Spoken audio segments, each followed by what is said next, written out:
An unequal marriage and a crime for millions. People who are madly in love with money but do not know how to earn it themselves can be extremely cunning and dangerous. They easily cross the boundaries of morality, ethics, and law. For them, there are no friends, relatives, or loved ones, and they are capable of any betrayal, even a crime, for money. Such was the case with a seemingly charming and sweet woman named Celeste. The case of Celeste and Stephen Beard in the early 2000s shocked the United States of America and was later widely covered in the media of other countries. The story began in a typical manner. An elderly millionaire decided to marry a young beauty who worked for him as a maid. Friends, relatives, and business partners advised Mr. Beard against this step, but he was blinded by love and genuinely believed that his feelings were mutual. Stephen was the fourth of 5 legal husbands of this cunning and greedy woman. She never loved him, but only saw him as a source of her own enrichment. In various ways, the wife forced the millionaire to change the conditions of their marriage contract so that, in case of his death, she would receive as much money and property as possible. To hasten her husband's demise while deflecting suspicion from herself, Celeste used a woman who was in love with her. Early years of Stephen Beard. Stephen Beard was born on August 11, 1924, in Dallas, Texas. He was the only child of a woman named Dolores, but never knew his biological father. He was always very close to his mother, who worked multiple jobs to provide everything necessary for her son. Stephen's childhood and youth coincided with the difficult times of the Great Depression and World War II. After finishing high school, the young man tried for some time to find a job in advertising, but soon realized that without education, it would be very difficult to get a good job, so he studied to become a marketer. However, he did not have time to apply his knowledge and practice, as he went to war, serving in the Navy until 1945. During the war years, Stephen gained an engineering specialty, but despite this, he could not find a decent job in peacetime. He managed to get a position as a sales consultant in a small shoe store in his hometown of Dallas, where he earned a very modest salary, barely enough for the essentials. Nevertheless, Stephen later called that period the happiest in his life, because he was young, full of strength, enthusiasm, and faith in a bright future. Most importantly, during his time working in the store, he met the main woman in his life, his wife, Alice Adams. The girl was 2 years younger than him, possessed striking looks, a slender figure, and was trying to build a career in the modeling business, but abandoned her ambitions to devote herself to her family.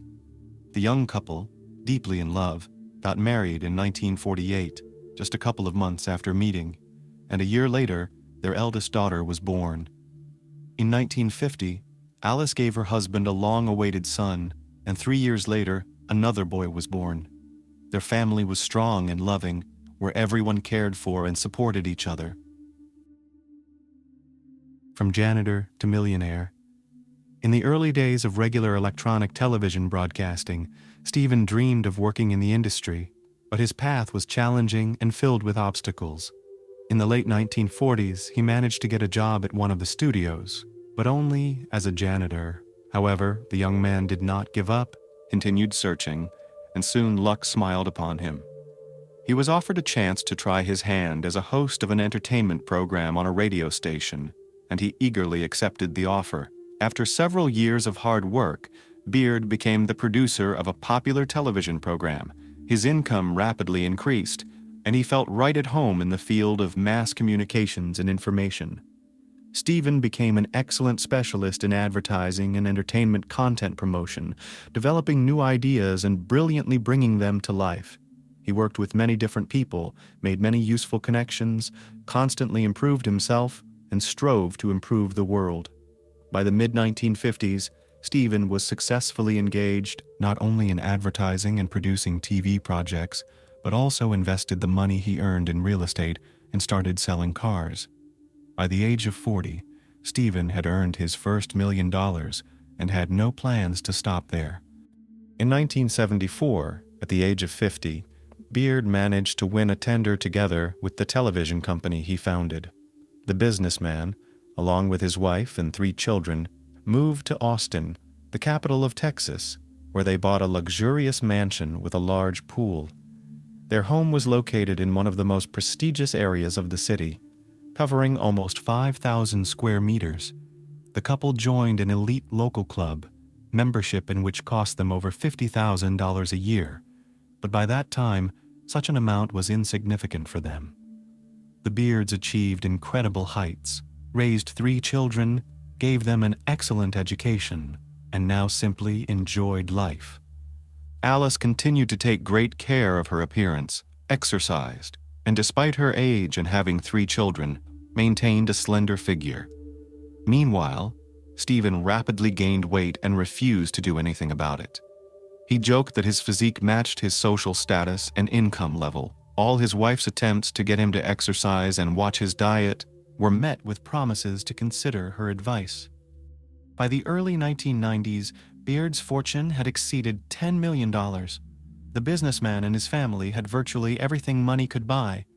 The couple acquired their own yacht, traveled extensively, doted on their grandchildren, and were incredibly happy. It seemed that this happiness would last forever, but suddenly, tragedy struck their home. Illness and death of Alice Beard. In early 1993, Alice sought medical help due to severe migraines that had been constantly tormenting her. A thorough examination revealed a cancerous tumor in her brain. Treatment began immediately. One of the best neurosurgeons operated on Mrs. Beard, and she was prescribed expensive medications that were hard to obtain. Her husband spared no expense on innovative therapy, which offered some hope for recovery. Alice's diagnosis was a shock to the entire family, but they supported her and believed in the best. It seemed that their love, care, and advanced treatment technologies yielded results, and after 6 months, she went into remission. In August of that year, they went on a cruise to relax, celebrate their 45th wedding anniversary, and the victory over the illness. It was a wonderful, romantic, but unfortunately, their last vacation together.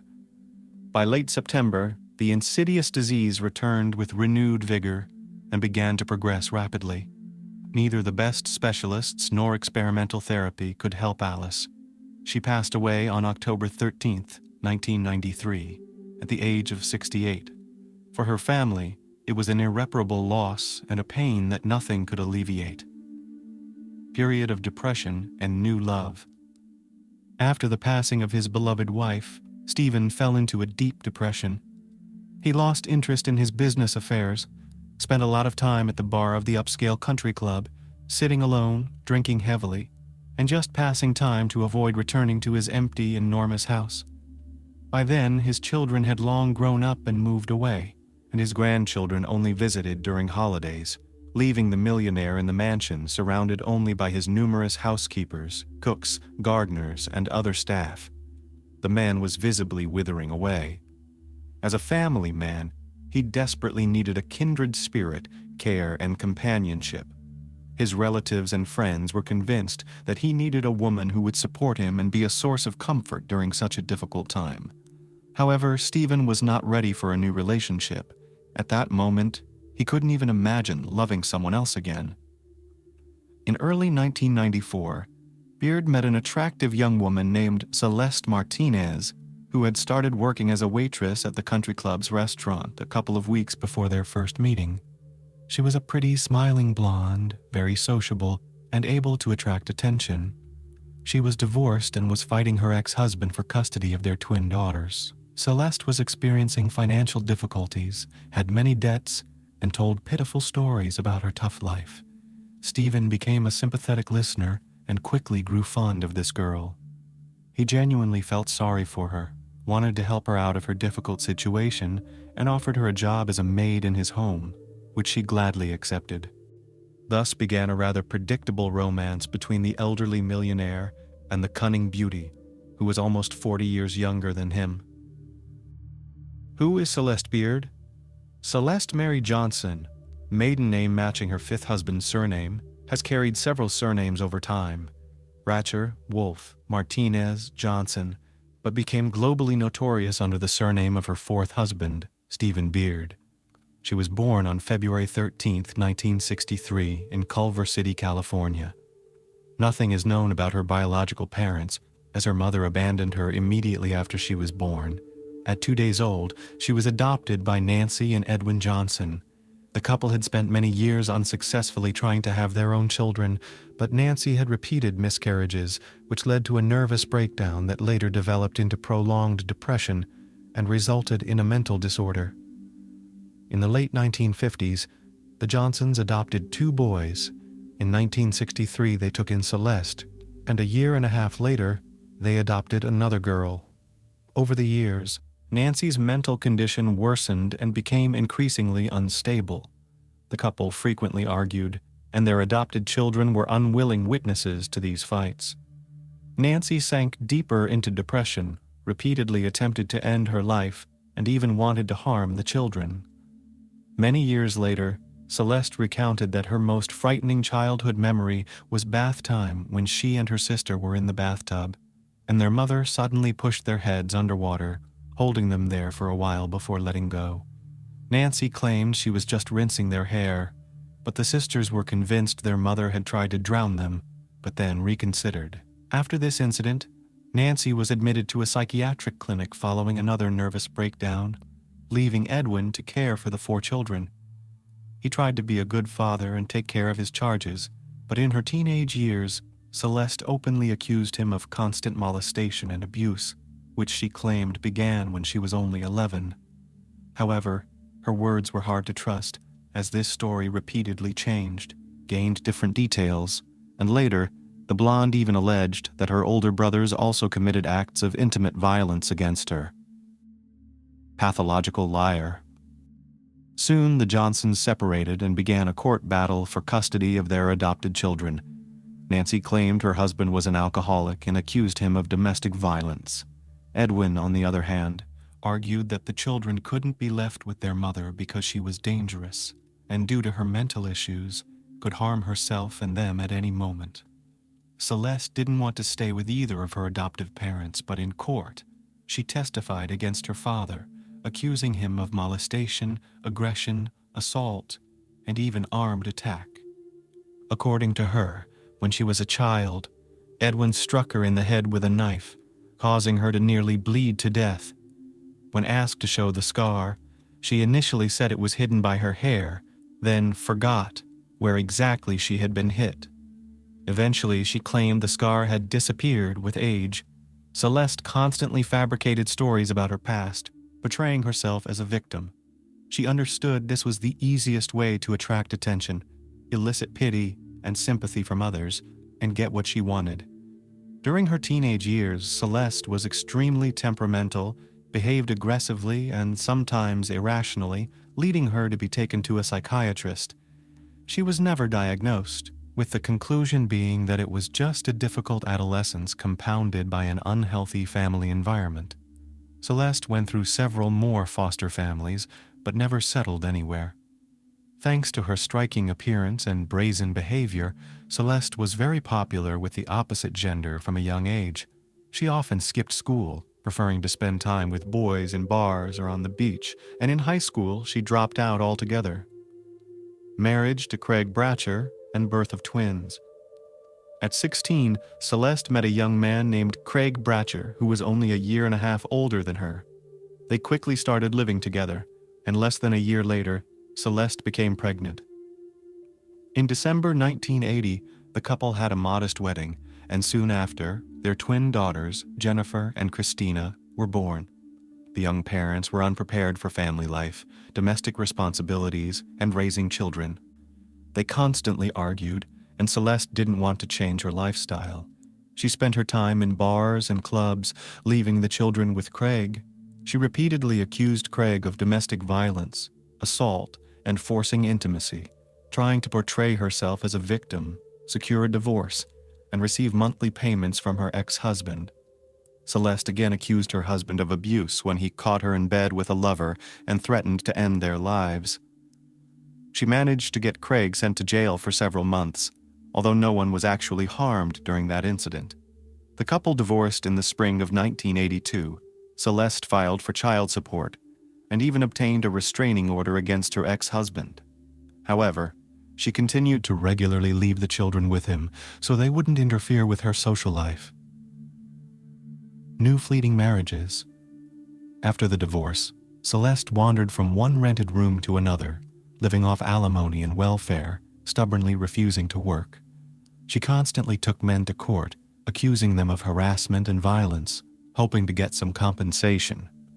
Celeste had no interest in her children and simply gave them to a foster family to avoid having them interfere with her lifestyle. When her ex-husband found out, he was shocked. He managed to gain custody of the children and took them in.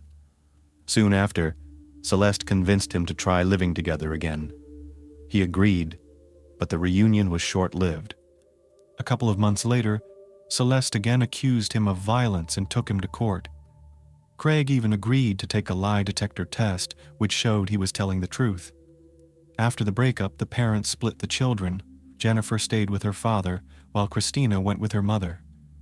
In 1986, Celeste married for the second time to a serviceman named Harold Wolf.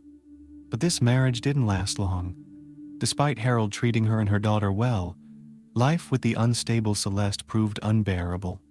She constantly argued, threatened to end her life, and even called Harold's superiors, complaining about him, nearly ruining his career. Almost immediately after the divorce, Celeste married again. Her third husband was a wealthy top manager named Jimmy Martinez. The couple bought a spacious house in Austin, but Celeste nearly bankrupted her new husband by spending his money recklessly.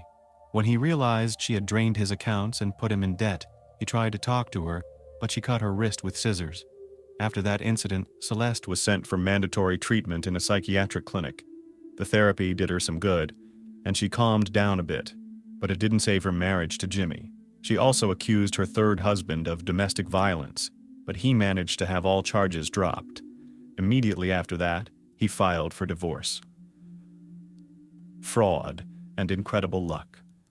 In the early 90s, Celeste faced charges of insurance fraud involving her car. She had burned the vehicle in the desert to collect a large payout, but her scam was soon uncovered. A case was opened, but Celeste got incredibly lucky. At the hearing, she encountered a sympathetic judge who sentenced her to community service and a fine equal to the insurance payout instead of prison time.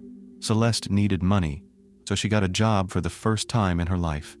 Thanks to her striking appearance and natural charm, she was hired as a waitress at an exclusive country club, where she soon met a widowed millionaire whom she quickly began to woo. Stephen felt sorry for her and invited her to his home, which was a huge stroke of luck for her. Celeste couldn't cook or do housework, so she did everything she could to make others do these tasks for her. She quickly gained the trust of the elderly man, taking advantage of his kindness and generosity. Soon the millionaire started taking his young companion out, introducing her to his friends and partners. By then, Beard's friends were already worried, seeing how cunning and greedy this woman was. However, the businessman wouldn't listen to anyone because he was simply captivated by the beauty. But Celeste was only interested in his money, and the man himself irritated her. In conversations with her daughter, she called him unflattering names, noting that he was fat, old, and disgusting, but she was willing to endure it for financial gain.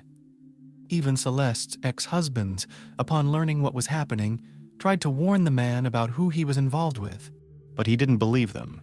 Beard proposed to her, and she naturally accepted right away.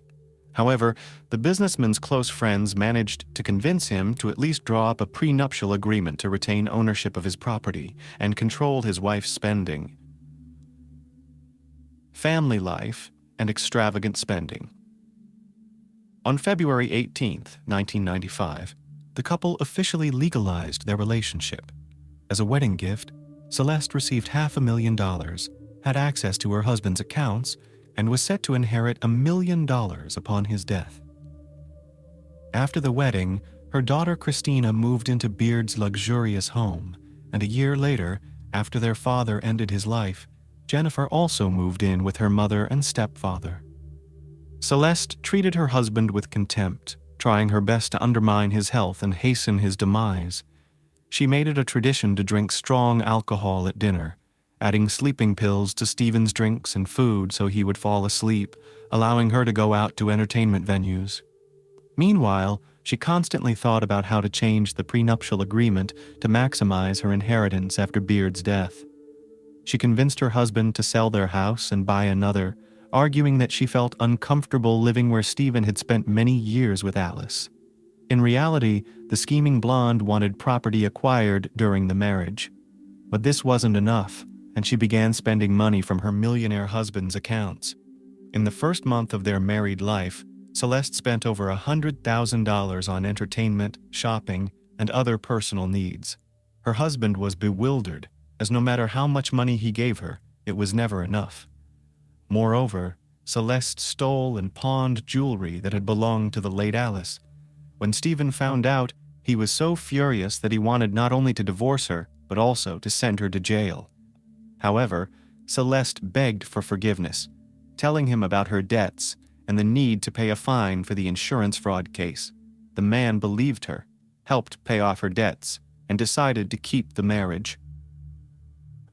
Attempted murder. On October 2nd, 1999, around 3 a.m, a frightened man called emergency services, unable to explain what was happening. He said he woke up from a sharp burning pain in his abdomen, saw that his clothes and bed were covered in blood, and his internal organs were literally spilling out, which he was holding in with his hand. The man also said his wife was somewhere in the house, but he couldn't call out to her and was just bleeding out in his bedroom. The caller was Stephen, who truly had no idea what had happened to him, but understood that without immediate help, he would die. Fortunately, within minutes, paramedics and police arrived at the mansion and saw a horrifying scene. An elderly man sat in a chair covered in blood, holding the phone in one hand and trying to stem the blood flow from his abdomen with the other.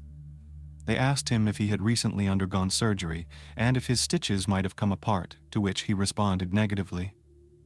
Soon, Celeste and Christina appeared, seemingly unaware of what was happening, but they remained calm upon learning about the incident. They confirmed that Stephen had not undergone any surgeries, and he was taken to the hospital. This is where things got interesting, as it turned out that the businessman had been shot in the stomach while he slept. In his bedroom, police found a shotgun shell on the floor and sealed the room as a crime scene, declaring it an attempted murder. The first suspect was Mrs. Beard, but she claimed she was in another wing of the mansion at the time, and her daughters corroborated her story. Soon it was revealed that during her second stay in a psychiatric hospital, Celeste had met a woman named Tracey Tarlton, who was also a patient. They quickly developed a close relationship, and Celeste hinted that she would leave her husband if it weren't for him being a tyrant. Tracey took these words as a call to action and decided to remove the obstacle. Investigation, trial, and sentences. Tarlton didn't even try to hide. The shotgun she used was found in her home. Celeste vehemently denied her involvement, claiming that this woman was obsessed with her and acted alone.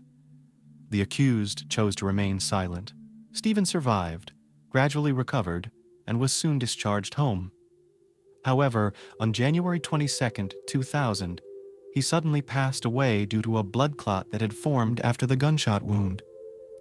Now, Tracey was no longer charged with attempted murder, but with the crime itself. Yet she remained silent until July of that same year, when the newly wealthy widow Celeste married Cole Johnson. Almost immediately after Celeste's 5th marriage, Tracey began testifying against her. She admitted her guilt in Stephen's death, but noted that she was driven to such a desperate act by her lover, who had promised they could be together after the man's demise.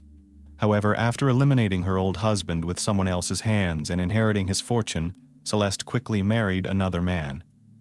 Celeste denied all accusations against her, but everyone testified against her in court, even her own daughters, who confirmed that their mother never loved her 4th husband and wished him dead to inherit his wealth sooner. Tracey made a deal with the prosecution and was sentenced to 10 years in prison. She was released in August 2011. In the spring of 2003, Celeste Johnson was sentenced to life imprisonment with the possibility of parole no earlier than 40 years. It was revealed that she also planned to get rid of Tarlton and was seeking a criminal to silence her lover and avoid punishment. The city of Welcome in the Free State Province is the youngest and most dynamically developing city in South Africa. It was founded in 1947, following the discovery of the largest gold deposit in the area the previous year. Its name translates from Afrikaans, one of the country's official languages, as greeting. Despite its welcoming name and its industry-forming gold mining, it gained widespread attention due to a grievous crime that occurred there in 2011. When the criminals were identified, the prosecution was baffled. This notorious case became the 10th in the history of international criminal activity. During the investigation, it was discovered that the case involved followers of Satanism and occultism. Michael Van Eck was born on August 14, 1987, in the young and developing city for gold miners. He became the only brother to 4 sisters, Natasha, Michelle, Bianca, and Hendriana. The boy grew up in a large and close-knit family. His parents were caring and loving people. To provide a decent life for their children, the head of the family worked hard and organized his own business. The mother created a favorable atmosphere in the home for the growth and development of the younger generation. Michael was sociable and kind, showed diligence in school and sports. He even earned a black belt in karate, which he was very proud of. This gave him confidence and resilience. After finishing school, the young man trained as an electrician. This in-demand profession opened the doors to good earnings and promising work. The young man worked in his field at mine number 4 of the Beatrix mine in the small town of Unison. He did not stop there and continued his education to become an engineer. In 2011, the 23-year-old hero of our story registered on the dating site. In this way, he wanted to distract himself from a breakup and make new acquaintances. It seemed that luck smiled at him one day. Among the numerous photos and profiles, a lonely young man took a fancy to the profile of a sweet and smiling girl. During the ensuing correspondence, the guy learned that their interests coincided. She, like him, disliked noisy parties and drunk companies and wanted to find true love and build a strong family.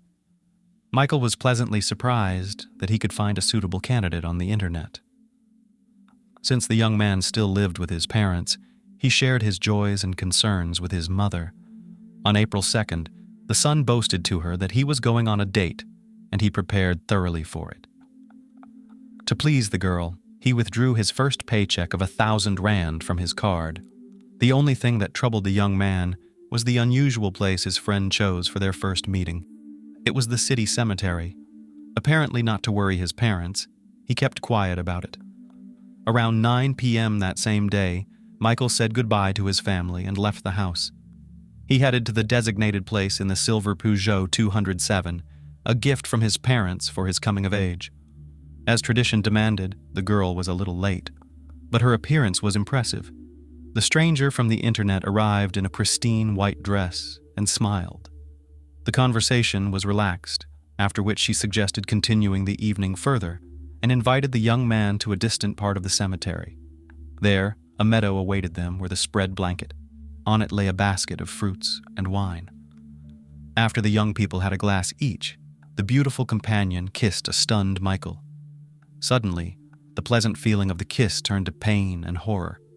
The unsuspecting young man became part of a sinister plan, since the innocent appearance of his pen pal did not match her inner world. Chama van Heerden was born in 1991 during a crisis period for her parents. When her mother found out she was pregnant, the couple decided to delay their divorce and give their relationship another chance. However, their attempts to reconcile and improve their life together were unsuccessful. The family environment only worsened. Her mother openly disliked the little girl, seeing her as a tie to her husband. After the divorce, she took the children and moved away from her former husband. However, the failed marriage was not the main reason for her coldness. She continued to lack love and attention towards her children, even after the relationship ended. All 3 children felt lonely and misunderstood, but Chana suffered the most. She grew up withdrawn and sullen. From an early age, she exhibited psychological issues. She talked about death and drew incomprehensible pictures. Eventually, the little girl developed an imaginary friend named Azazel. Concerned about their daughter's behavior, her grandparents thought she was possessed.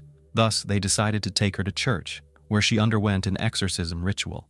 According to a witness, her body convulsed during the prayers.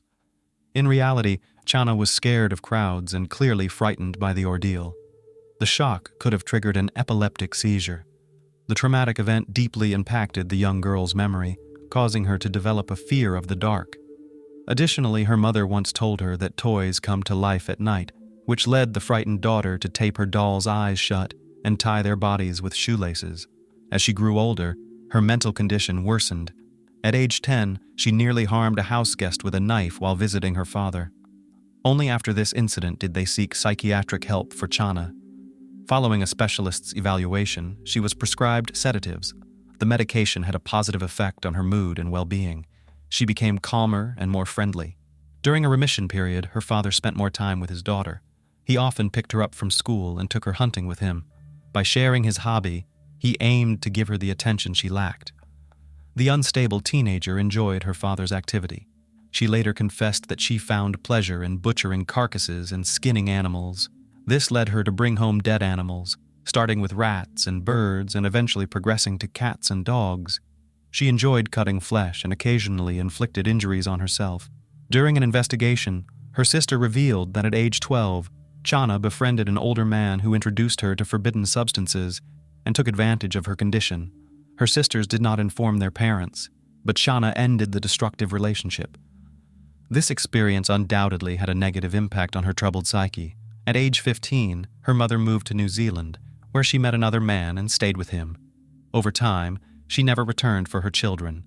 They remained with their father and stepmother, who tried their best to provide for the children, though they did not fully understand the severity of the youngest daughter's issues. Her behavior was largely attributed to adolescence. The situation worsened a year later, when Chana became involved with a 22-year-old young man interested in Satanism, occultism, and voodoo cults. The boyfriend became a real mentor to the impressionable young woman, but he was cruel in character, often suppressing and demeaning her. Nonetheless, a supportive family environment and psychotherapy yielded positive results. By her 17th birthday, Chana's life began to improve. She broke off dangerous connections, graduated from high school, and enrolled in college where she studied art and graphic design. After Chana lost interest in Satanism and stopped using forbidden substances, her emotional state improved. She excelled in her studies and secured a job in her field. At her new job, Chana found support not only from her colleagues, but also from management. It turned out she had a real talent for visual arts, which brought her respect and recognition in her professional field. At the same time, she started dating a man named Warren. To outsiders, her life appeared completely normal. Her family and close friends did not discuss her past, hoping that the difficult times were behind her. However, what was happening in her soul was hard to say. Perhaps her inner demons were merely lying dormant. Her father was the happiest for Chana. He hoped that she had finally matured and would soon marry. However, his expectations were not met. The obstacle emerged from an unexpected source. Warren had a friend named Roy who considered himself highly sensitive. Despite Chana's sweet and friendly demeanor, he sensed something repellent and malevolent in her. Yet Roy's words were not taken seriously, as her outward appearance did not match his perceptions. One day, he pulled her aside and asked, "Who is Norman?" Each time he saw her, this name popped into the clairvoyant's mind. The young man thought she might not be faithful to his friend, so he decided to ask her directly. In response, Chana unexpectedly spat in his face and demanded he stop bothering her with foolish questions. It later became known that Norman was the second name of Azazel, her imaginary childhood friend. Following the incident, the dynamics between the young people changed. At one of the parties, Chana's attention shifted to a 24-year-old named Martins. Although the young man was generally calm and sociable, there were unpleasant rumors about him. Martins van der Merwe. Martins van der Merwe was born into a well-off and respected family. Unlike Chana, he had excellent relationships with both parents. As a child, he was smart and well-mannered, performing well academically. However, it turned out that since the age of 6, he had been suffering from a mental illness. Around that time, he began experiencing hallucinations. His parents recounted that according to their son, a certain entity appeared to him, convincing the boy that he was endowed with incredible strength. Martins believed this and felt special. Gradually, his mental condition worsened and his behavior changed. Due to problems at school and home, At the age of 14, Vander Merwe was hospitalized in a psychiatric facility. There, he was diagnosed with schizophrenia. Unfortunately, conventional treatment did not help. Since the family was financially secure, his parents dedicated all their efforts to finding effective medications. Thanks to the efforts of both family and doctors, the necessary drugs were eventually found. With these, nearly all deviations were controlled, except for sporadic outbursts of aggression. Martins once witnessed a stray cat being mauled by dogs. It made a deep impression on him. Instead of feeling disgust or pity, he hid the animal's body and watched it. This led him to start torturing animals. He later dropped out of school and began helping his father in the carpentry shop. In the future, Martins dreamed of continuing the family tradition. While working, his condition improved. He no longer wanted to do bad things to animals and take their lives. For this reason, he stopped taking medication. Everyone was wary of his decision, but the young man insisted that the disease had receded and that he was in control. Unfortunately, this turned out to be an inevitable mistake: general insanity. His mental state gradually deteriorated. It was around this time that Martins met Chana. These unstable young people found each other and began dating. However, outwardly they looked happy, so their parents were happy with their relationship. Of course, neither of them admitted to the problems their children had faced in the past. In the end, their union led to horrifying consequences. At first, the couple was open to the outside world, socializing and attending parties. Acquaintances recalled that they sometimes noticed cuts on the hands of young people. They joked that they were engaged in intimate experiments. After that, they began to distance themselves from people. They became interested in Satanism, voodoo cults, and occult practices. They also became interested in infamous serial criminals. In February 2011, Martins posted a picture with Chana on one of his social media pages. The pair were hugging, and the caption under the photo read, "Killers," with an ambiguous emoji. At the time, no one took their post seriously. Eventually, the young man asked his girlfriend's father for a marriage license. Mr. Van Heerden was incredibly happy. No one could have imagined what terrible dreams the couple nurtured. Instead of dreaming of traveling and children, they wanted to end their lives. Gradually, their sick fantasies turned into a bloodthirsty plan. The crazy couple decided to torture the homeless to death, and they practiced on animals. However, their plan was never realized, as the criminals could not find a suitable victim. Their monstrous plan was waiting for the right moment. The encounter. It all began when Chana posted her profile on a dating site. Before long, a young man named Michael Van Eck responded. The attractive young man caught the interest of the nefarious couple, and Chana targeted him for their plans. From the very first messages, the young people started flirting.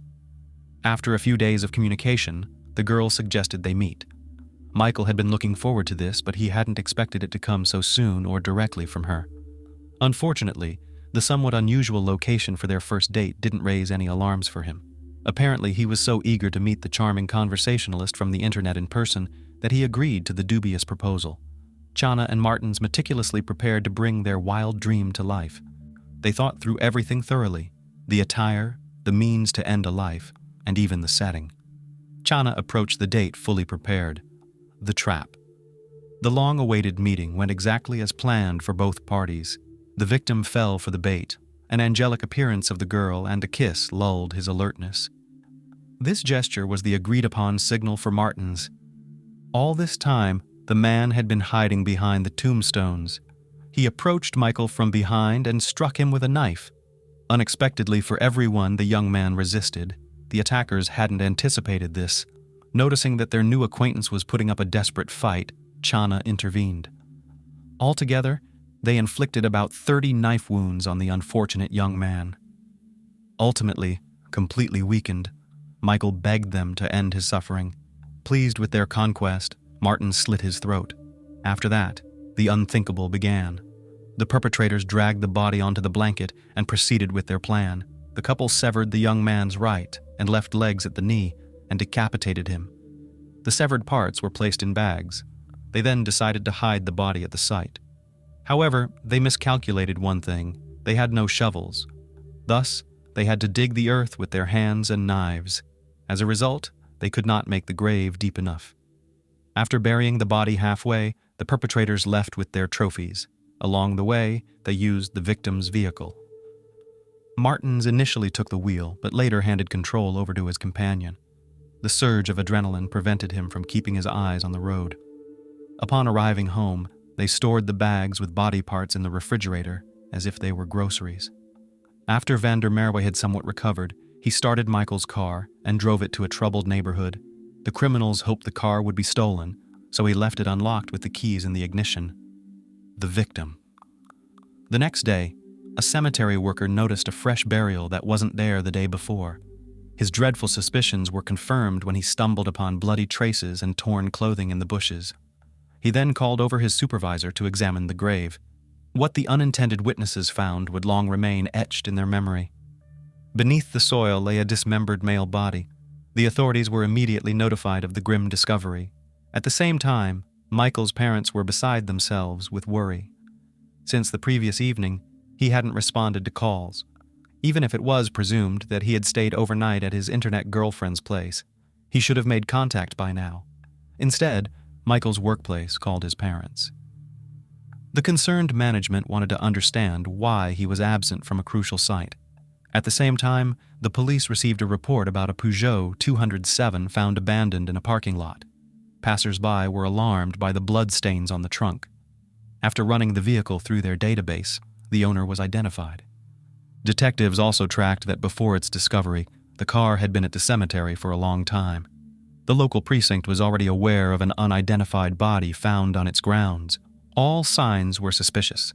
Armed with this information, law enforcement officials went to the residence of Michael Van Eck. Upon arrival, the officers confirmed their suspicions. His parents had been searching for the young man since the previous day. They asked Michael's mother to come to the cemetery, where forensic specialists and search dogs were already at work, desperately trying to locate missing body parts. At the scene, the woman recognized belongings found, and she also identified her son's body by distinctive burn marks he had sustained in childhood. During the autopsy, the medical examination confirmed that the young man had suffered numerous knife wounds. Signs of his struggle were evident. It was also determined that the body had been dismembered post-mortem.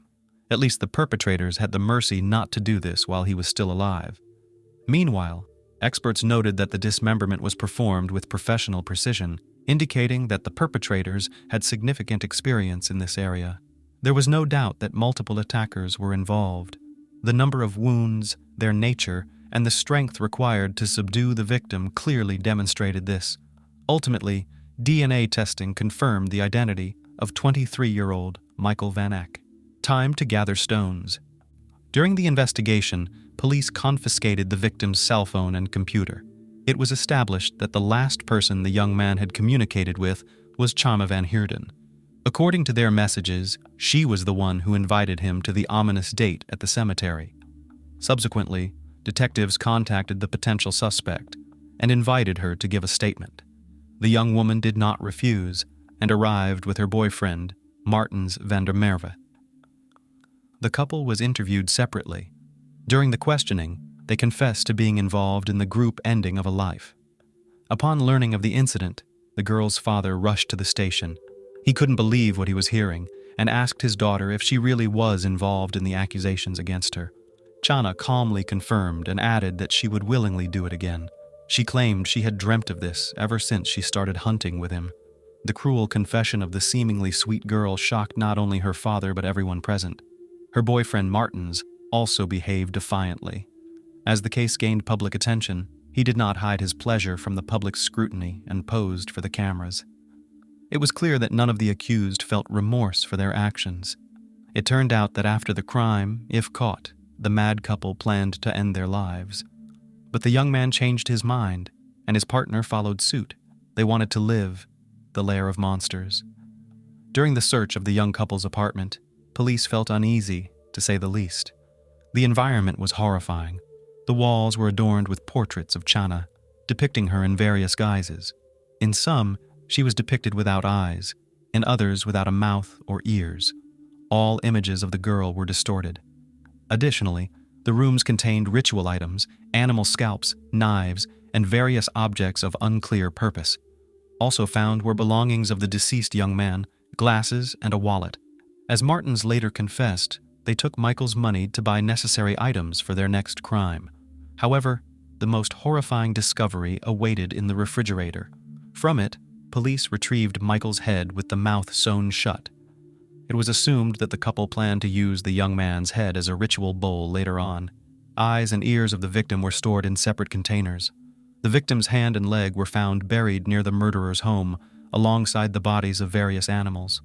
The girl's diary contained horrific thoughts and their impending realization.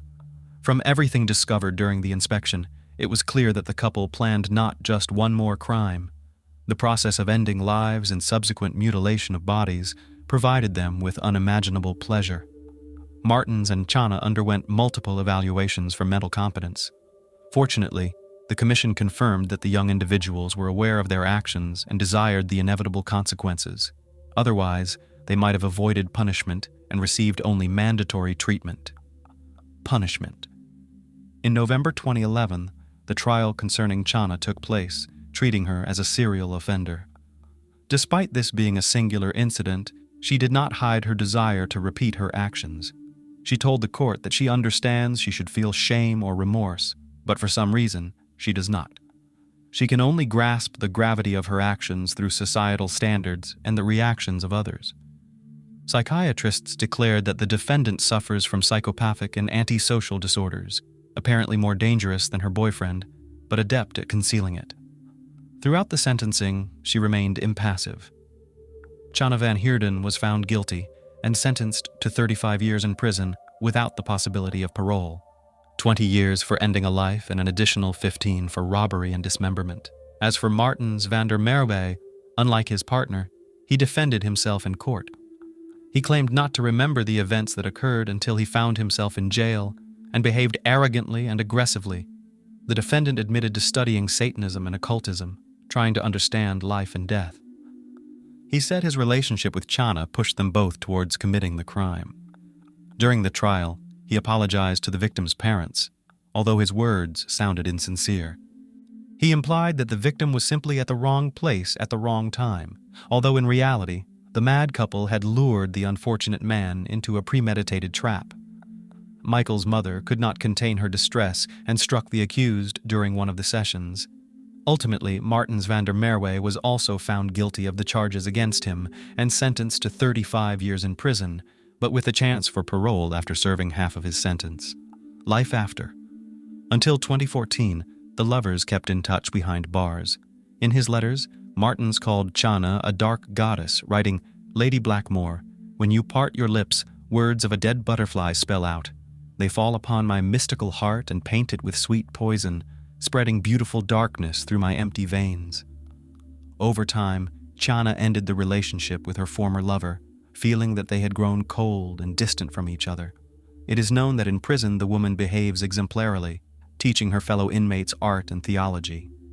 Collectors fascinated by the lives of humanity's worst, maniacs, offenders, cannibals, have paid large sums for a photograph of the woman with her autograph, as well as a print of her hand. Remarkably, Martins also developed his own fan club. For a long time, police monitored his followers to prevent them from emulating his actions. The convicted man continued treatment and completed his education through correspondence courses. Thus, a good-natured young man became the victim of a terrible scheme by two mentally unstable individuals. Driven by their own desires, lacking restraining mechanisms and societal norms, the perpetrators decided they had the right to take another person's life. Yet what is also monstrous in this story is how many troubled individuals there are among us. Sometimes behind an innocent facade lies sheer hell. New acquaintances do not always positively affect our lives. Sometimes they can mark a point of no return, an innocent victim of her spouse's perverse passion. They say that an adult is simply impossible to re-educate because it is a formed personality with its views, way of thinking, preferences, character, and temperament. However, some women are sure that patience and pedagogical talent can work wonders.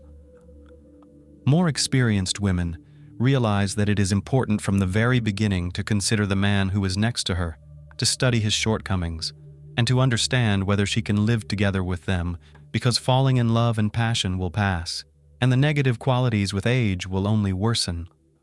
If it is not about some minor shortcomings, but about real problems, such as addictions, pathological tendency to lie and violence and so on, it is better to run away from such a person without looking back. But in women, often in such cases, manifests the rescuer syndrome, an acute desire and irrepressible desire to help at the cost of their own well-being. It is this syndrome ruined a young British woman named Vicky Roberts, who almost 3 years struggling for her love, trying to re-educate her cheating husband with sadistic tendencies. Unfortunately for the girl, all her efforts turned out only pain, humiliation, and cruelty. Vicky and Michael Roberts. Vicky Roberts, born Victoria Smith, was born in September 1984 in the county of Cheshire, in the northwest of England. She was the younger of 2 daughters in a rather conservative and deeply religious family. Together with her sister, she attended a Christian school and also practiced music and sang in the choir. People around her described her as a very kind, friendly, and helpful girl, always ready to help others. After graduating from high school, Vicky went to university and at the same time got a job in one of the stores of the chain IKEA to pay for her own education. It was there that the girl soon met a young man named Michael Roberts, with whom she first started a friendly relationship. The new acquaintance was only a year older than Vicky. He also got a job at IKEA in parallel with his studies, and he also played sports, carefully watched himself, and was able to make a pleasant impression on others. At first, the sociable and charismatic Michael seemed too talkative and overly intrusive to the modest Vicky, but he quickly managed to gain her attention and favor. It is worth saying a few words about Michael and his family.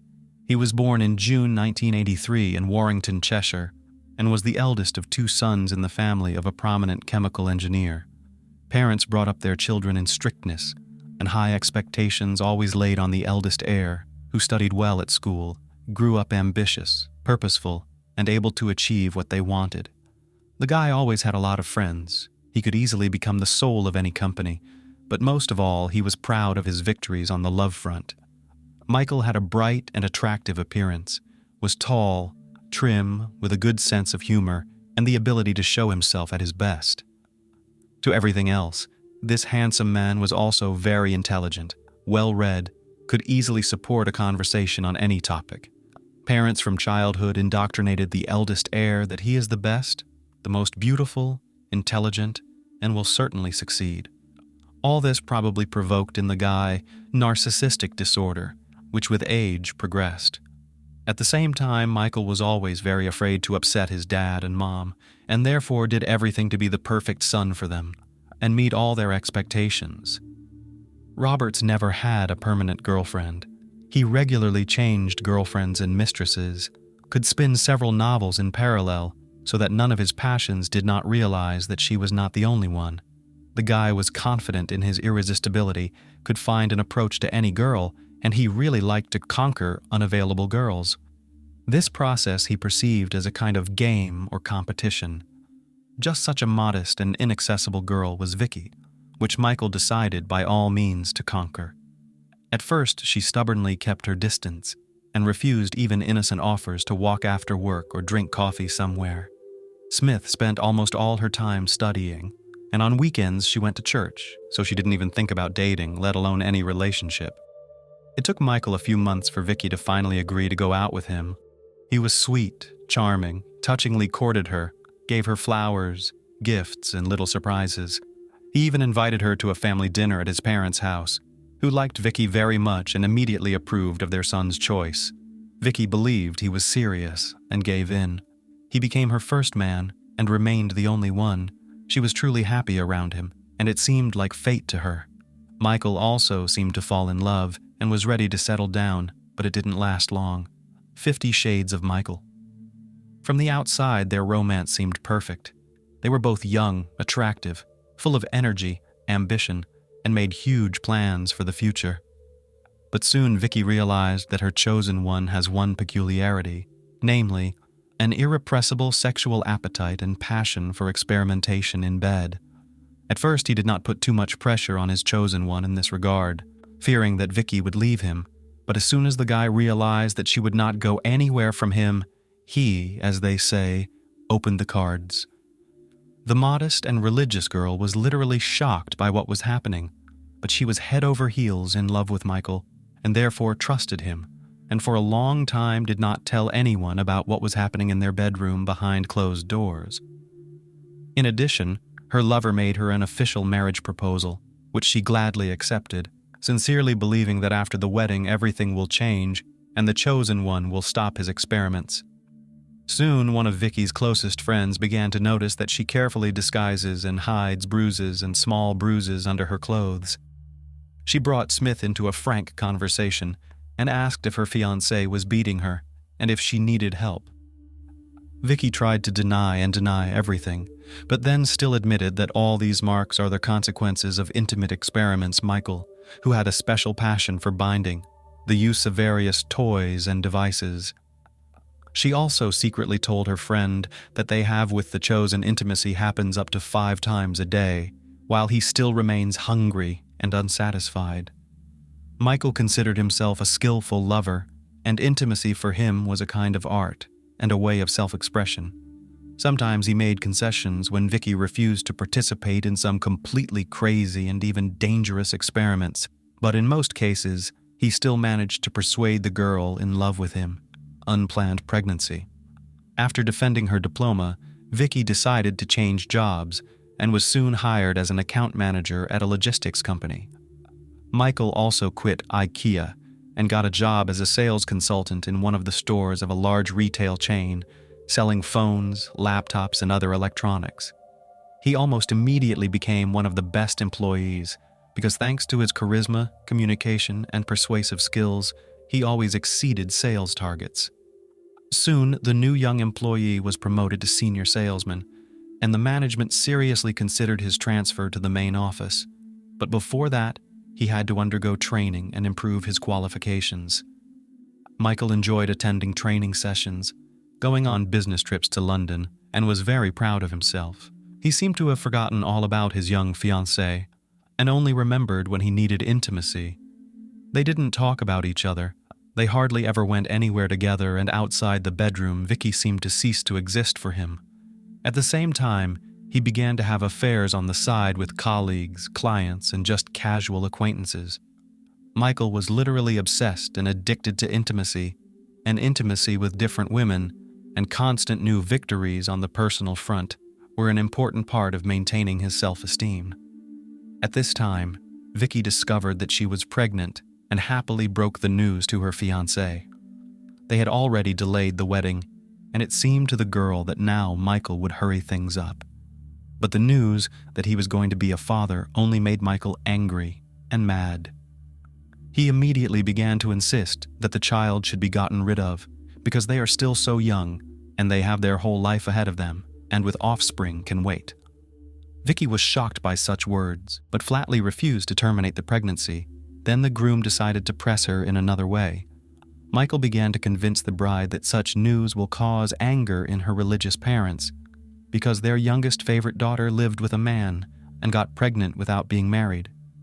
However, according to him, the termination of pregnancy will be hidden from everyone, and after the wedding, they will certainly have children. For Vicky, it was a difficult decision, but her chosen one had a real gift of persuasion, so that a few days later she gave in to persuasion and went to the hospital. Unfortunately, it was not without complications. Vicky for a few days stayed in the hospital, and then it took her almost 3 weeks to recover her health. For all this period, the doctor categorically forbade her to have an intimate life, and Michael, learning about it, went into a rage. Then Vicky finally realized that he had mental problems and a real addiction to sexual contacts. Beloved literally went crazy without intimacy and began to leave the house every day, explaining it with urgent matters at work. Vicky guessed that he was looking for intimacy on the side, but sincerely hoped that everything would change once they got married and she would help him get rid of this addiction, a loveless marriage and an adult mistress. The engagement lasted almost 2 years, and the man, apparently, did not even intend to marry the chosen one, because the current state of affairs suited him quite well, He had a fiancée who faithfully waited for him at home and fully served him in the household, and numerous mistresses on the side which he regularly changed. Vicky always took him at his word, and even if she found out about his cheating, she always forgave him, as long as he promised that it was the last time and he would not do it again. But time passed. Vicky began to insist on marriage, as she wanted a full-fledged family and children. Also, this question was increasingly raised by her parents, but most importantly, the wedding was insisted on by Michael's parents, whom he really did not want to upset. Modest and sweet Vicky, they liked them very much, and they considered her a great couple for their son, and were constantly interested in when they will get married and make them happy with grandchildren. Not without the help of their parents, the couple organized a lavish wedding with a white dress, limousine, and a beautiful away ceremony. The newlyweds looked in love and happy. It seemed that they had a long life ahead of them. But hardly any of the relatives guessed about the dark side of the man, with which his young chosen one was already so well acquainted. The newlyweds settled in a large and cozy house in the prestigious area of Warrington, not far from Roberts's parents. Michael did not love his spouse, however. Marriage made him normal in the eyes of relatives and others. Vicky never complained to anyone about his strange predilections and constant cheating, and he could continue to change mistresses like gloves. At work, he was quite successful, got another promotion, and was making good money. After being transferred to a new office, Michael's direct boss was a certain Carrie Hall, the head of administration at Phones, 4U. She was 10 years older than him, had been divorced for a long time, and was raising a son on her own.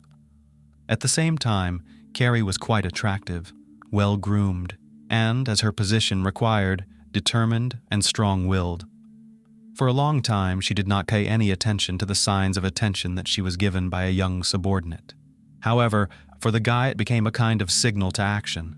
He sought to achieve this woman, connecting all his natural charm and eloquence, and after about a month, Carrie reciprocated.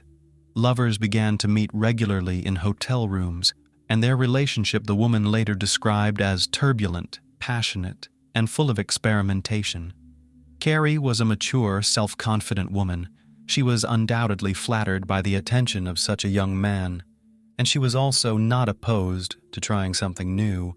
So Michael could realize with her those fantasies, which did not dare his modest wife. He constantly lied to his wife about being late at work, attending corporate trainings and the like, and told his mistress how unhappy he was in marriage, that this union was a mistake of youth, and said that he was ready to divorce, but his wife does not give him a divorce. This relationship with Carrie lasted more than a year, but since the woman had no illusions about Michael, she did not insist on divorce, and she was quite satisfied with their meetings in hotels, marks on the body, and dangerous games. After the beginning of relations with Michael, Carrie began to give preference to buried clothes with long sleeves and high throat, which was unusual for her.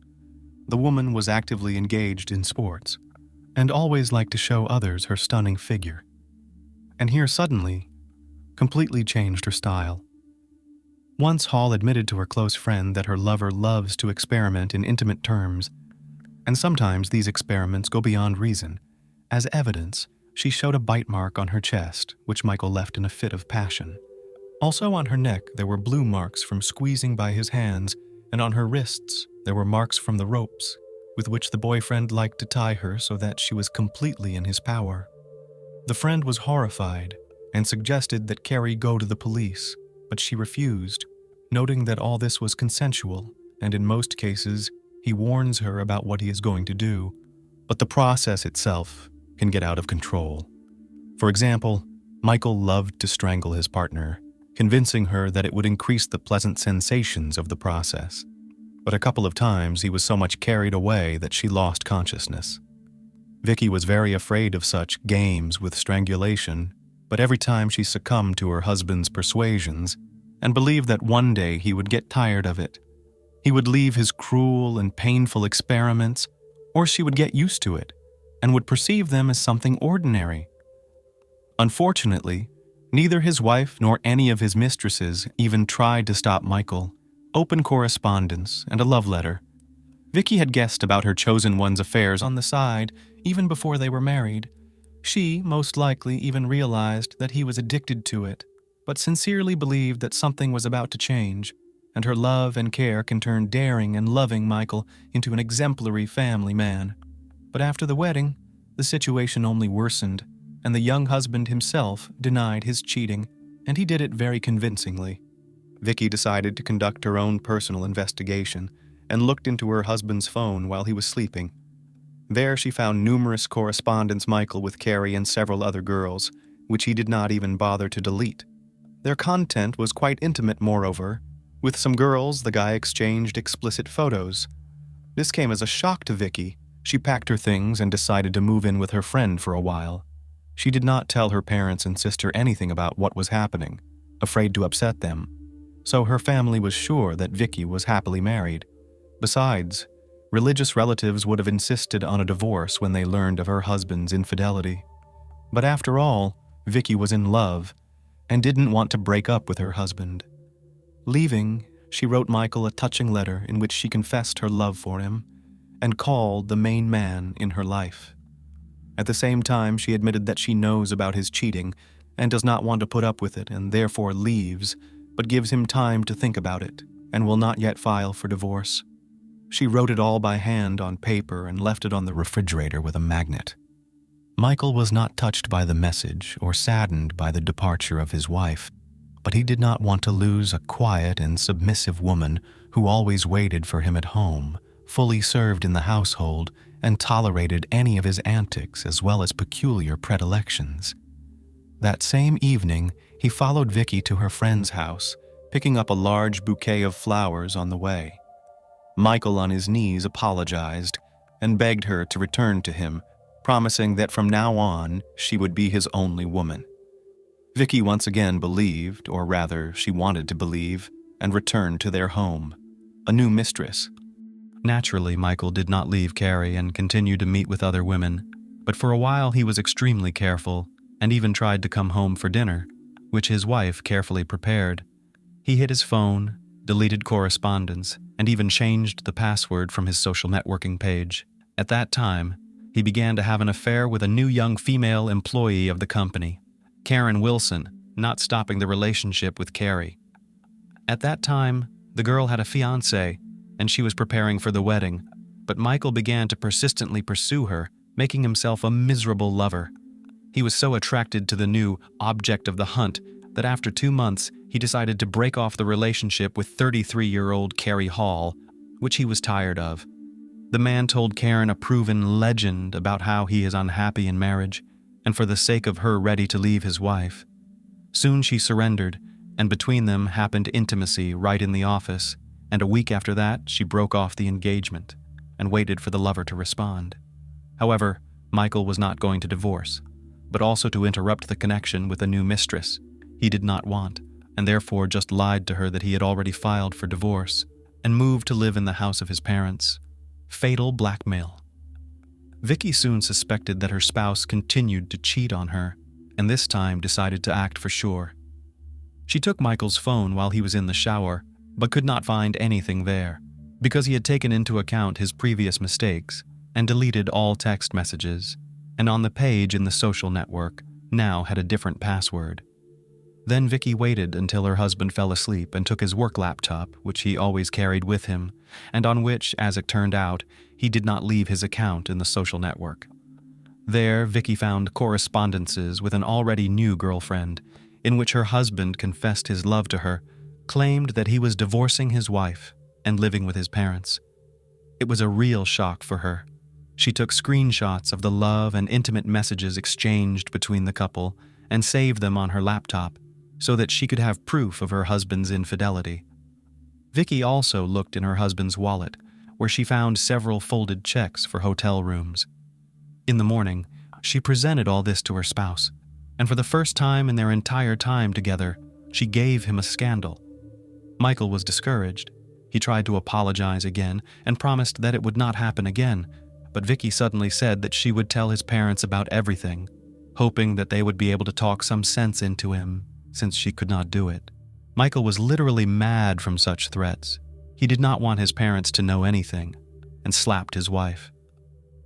Then Vicky got up, and said that she would go to them immediately, and then headed for the door. Her spouse caught up with her, hit her twice in the head with a heavy jewelry box he grabbed from the dressing table, and after she lost consciousness, he squeezed her throat with his hands until she stopped breathing. The man felt no pity or remorse. He wrapped the body in a blanket and packed it into several large garbage bags, and then carried the gruesome bundle into his garage. Michael then quickly cleaned up the house, packed and removed most of his wife's belongings, and immediately called Karen, whom he invited over. They had dinner, had fun in the house, where a couple of hours ago Roberts killed his own wife and then made love in the bedroom, where, in fact, everything happened. Ran off with her lover? The very next day, Michael informed his parents that his wife left him, having run away with another man. To do this, he personally went to their home and literally sobbed on his mother's shoulder, showing her messages from his wife, which he himself sent from Vicky's phone. The messages said that she had fallen out of love with him, met another man, and decided to live with him. Parents, as they could, consoled their son and sincerely bewildered how their sweet, kind, and religious daughter-in-law could do such a thing. In parallel with the phone of the deceased, Michael sent messages and her parents, which said that she fell in love with another, left with him, and asked for now not to bother her and give time. Naturally, the couple Smith immediately rushed to call their daughter to find out everything and hear her explanations, but the calls were constantly rejected, and in response only came messages asking to give her time. This seemed very strange to Vicky's parents, and they went to Michael's house to talk to him, but his story only raised more questions and doubts. And after they found out that Vicky was not showing up for work without saying anything to anyone, they decided to go to the police. An investigation, a gruesome discovery, and an escape.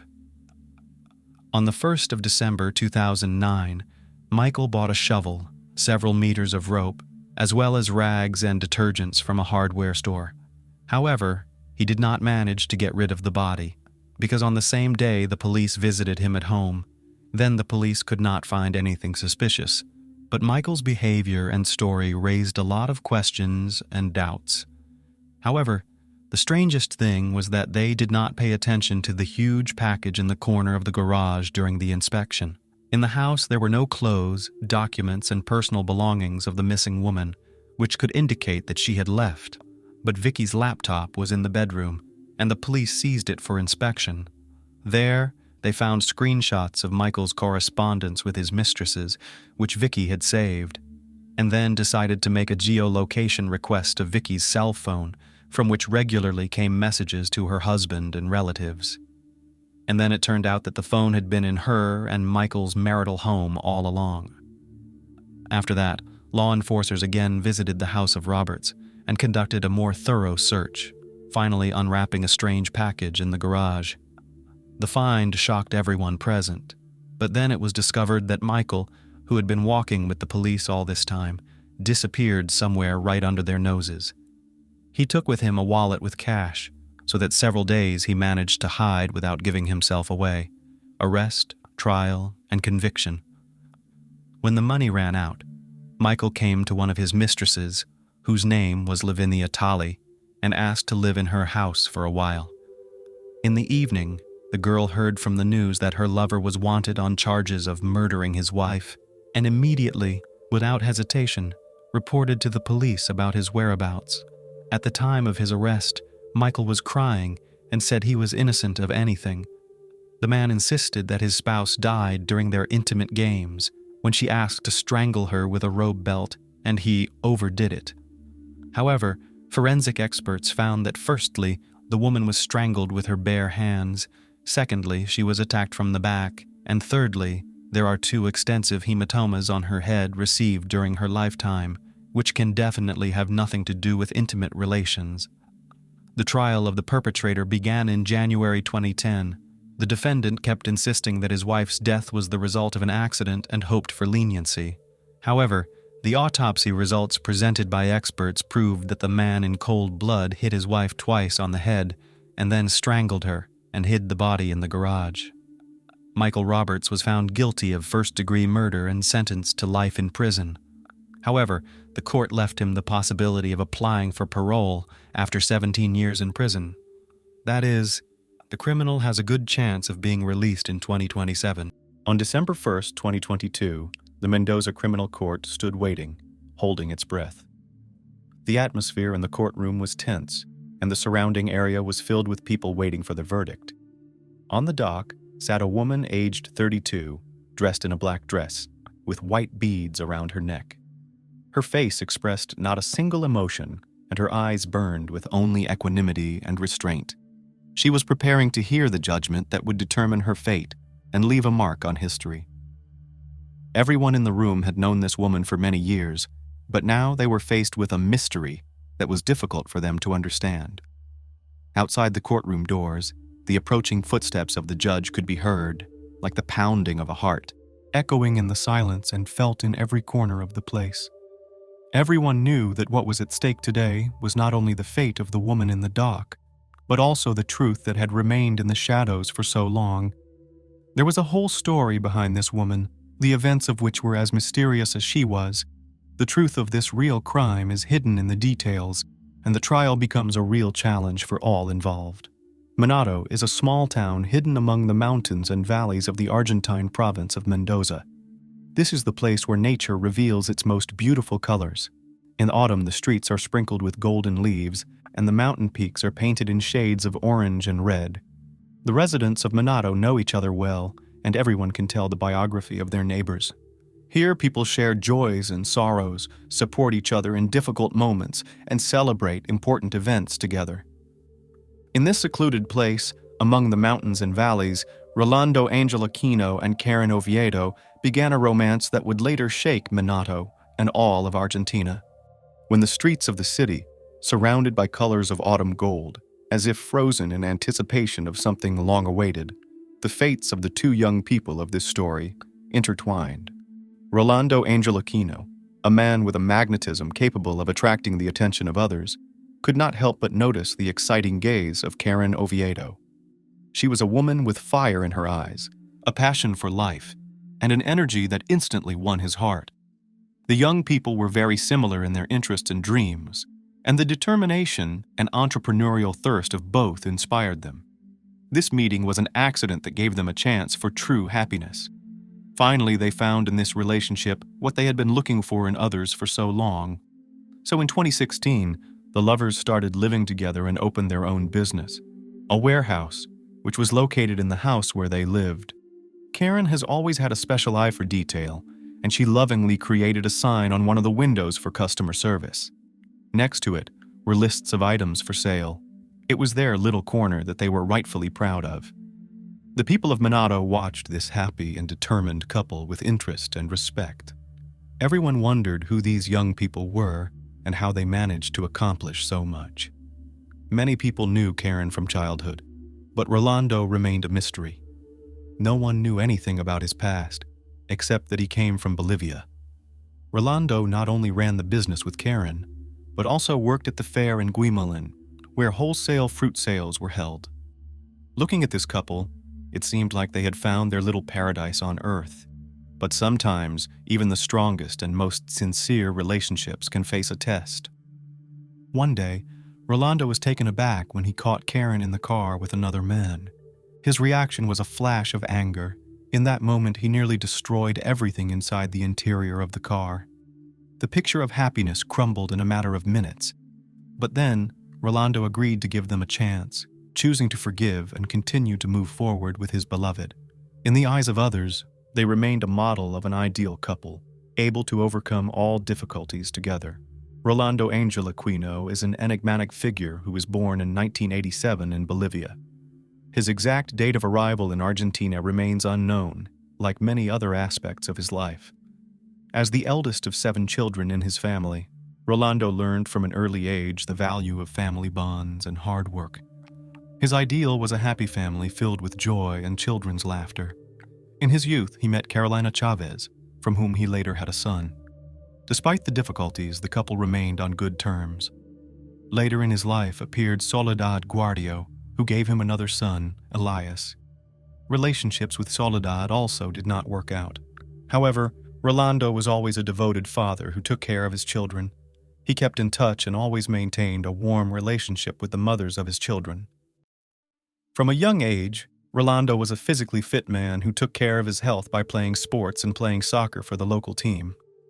Colleagues and loved ones described him as a kind and very hardworking man.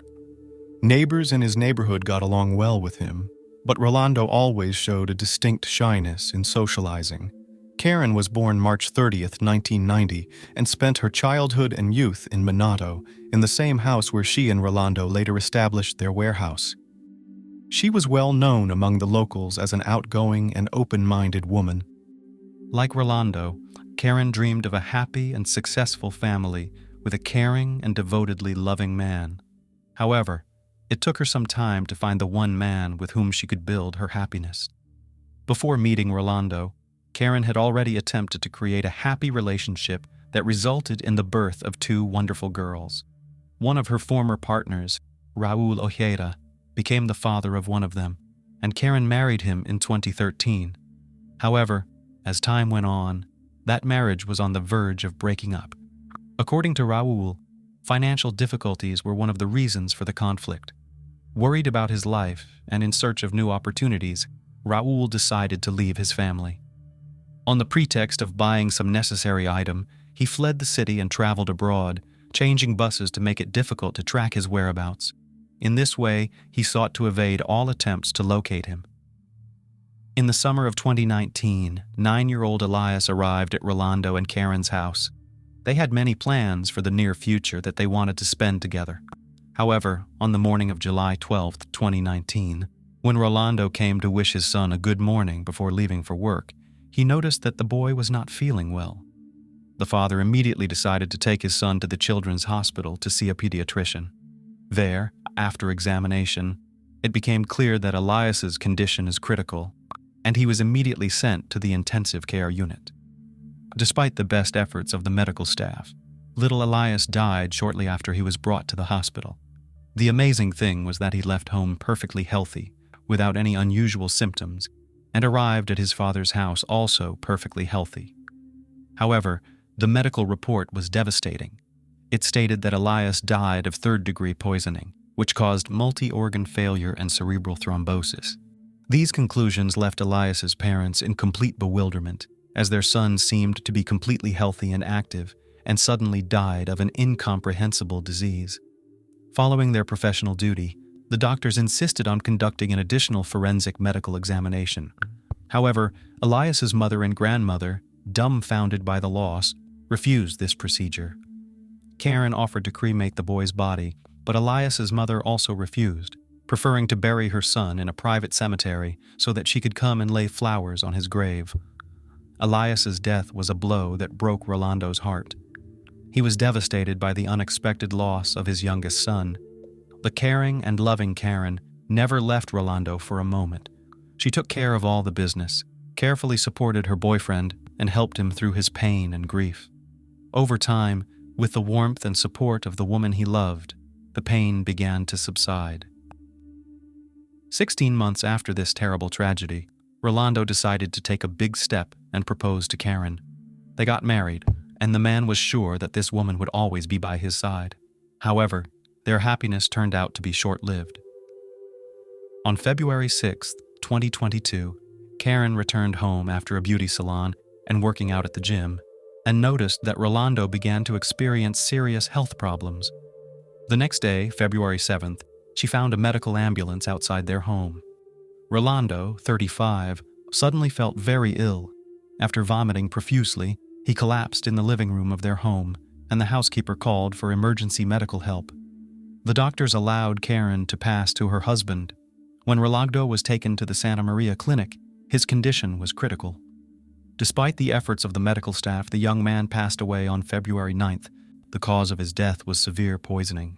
Given that Rolando was a healthy man who was active in sports, the medical staff began to ask questions of his wife.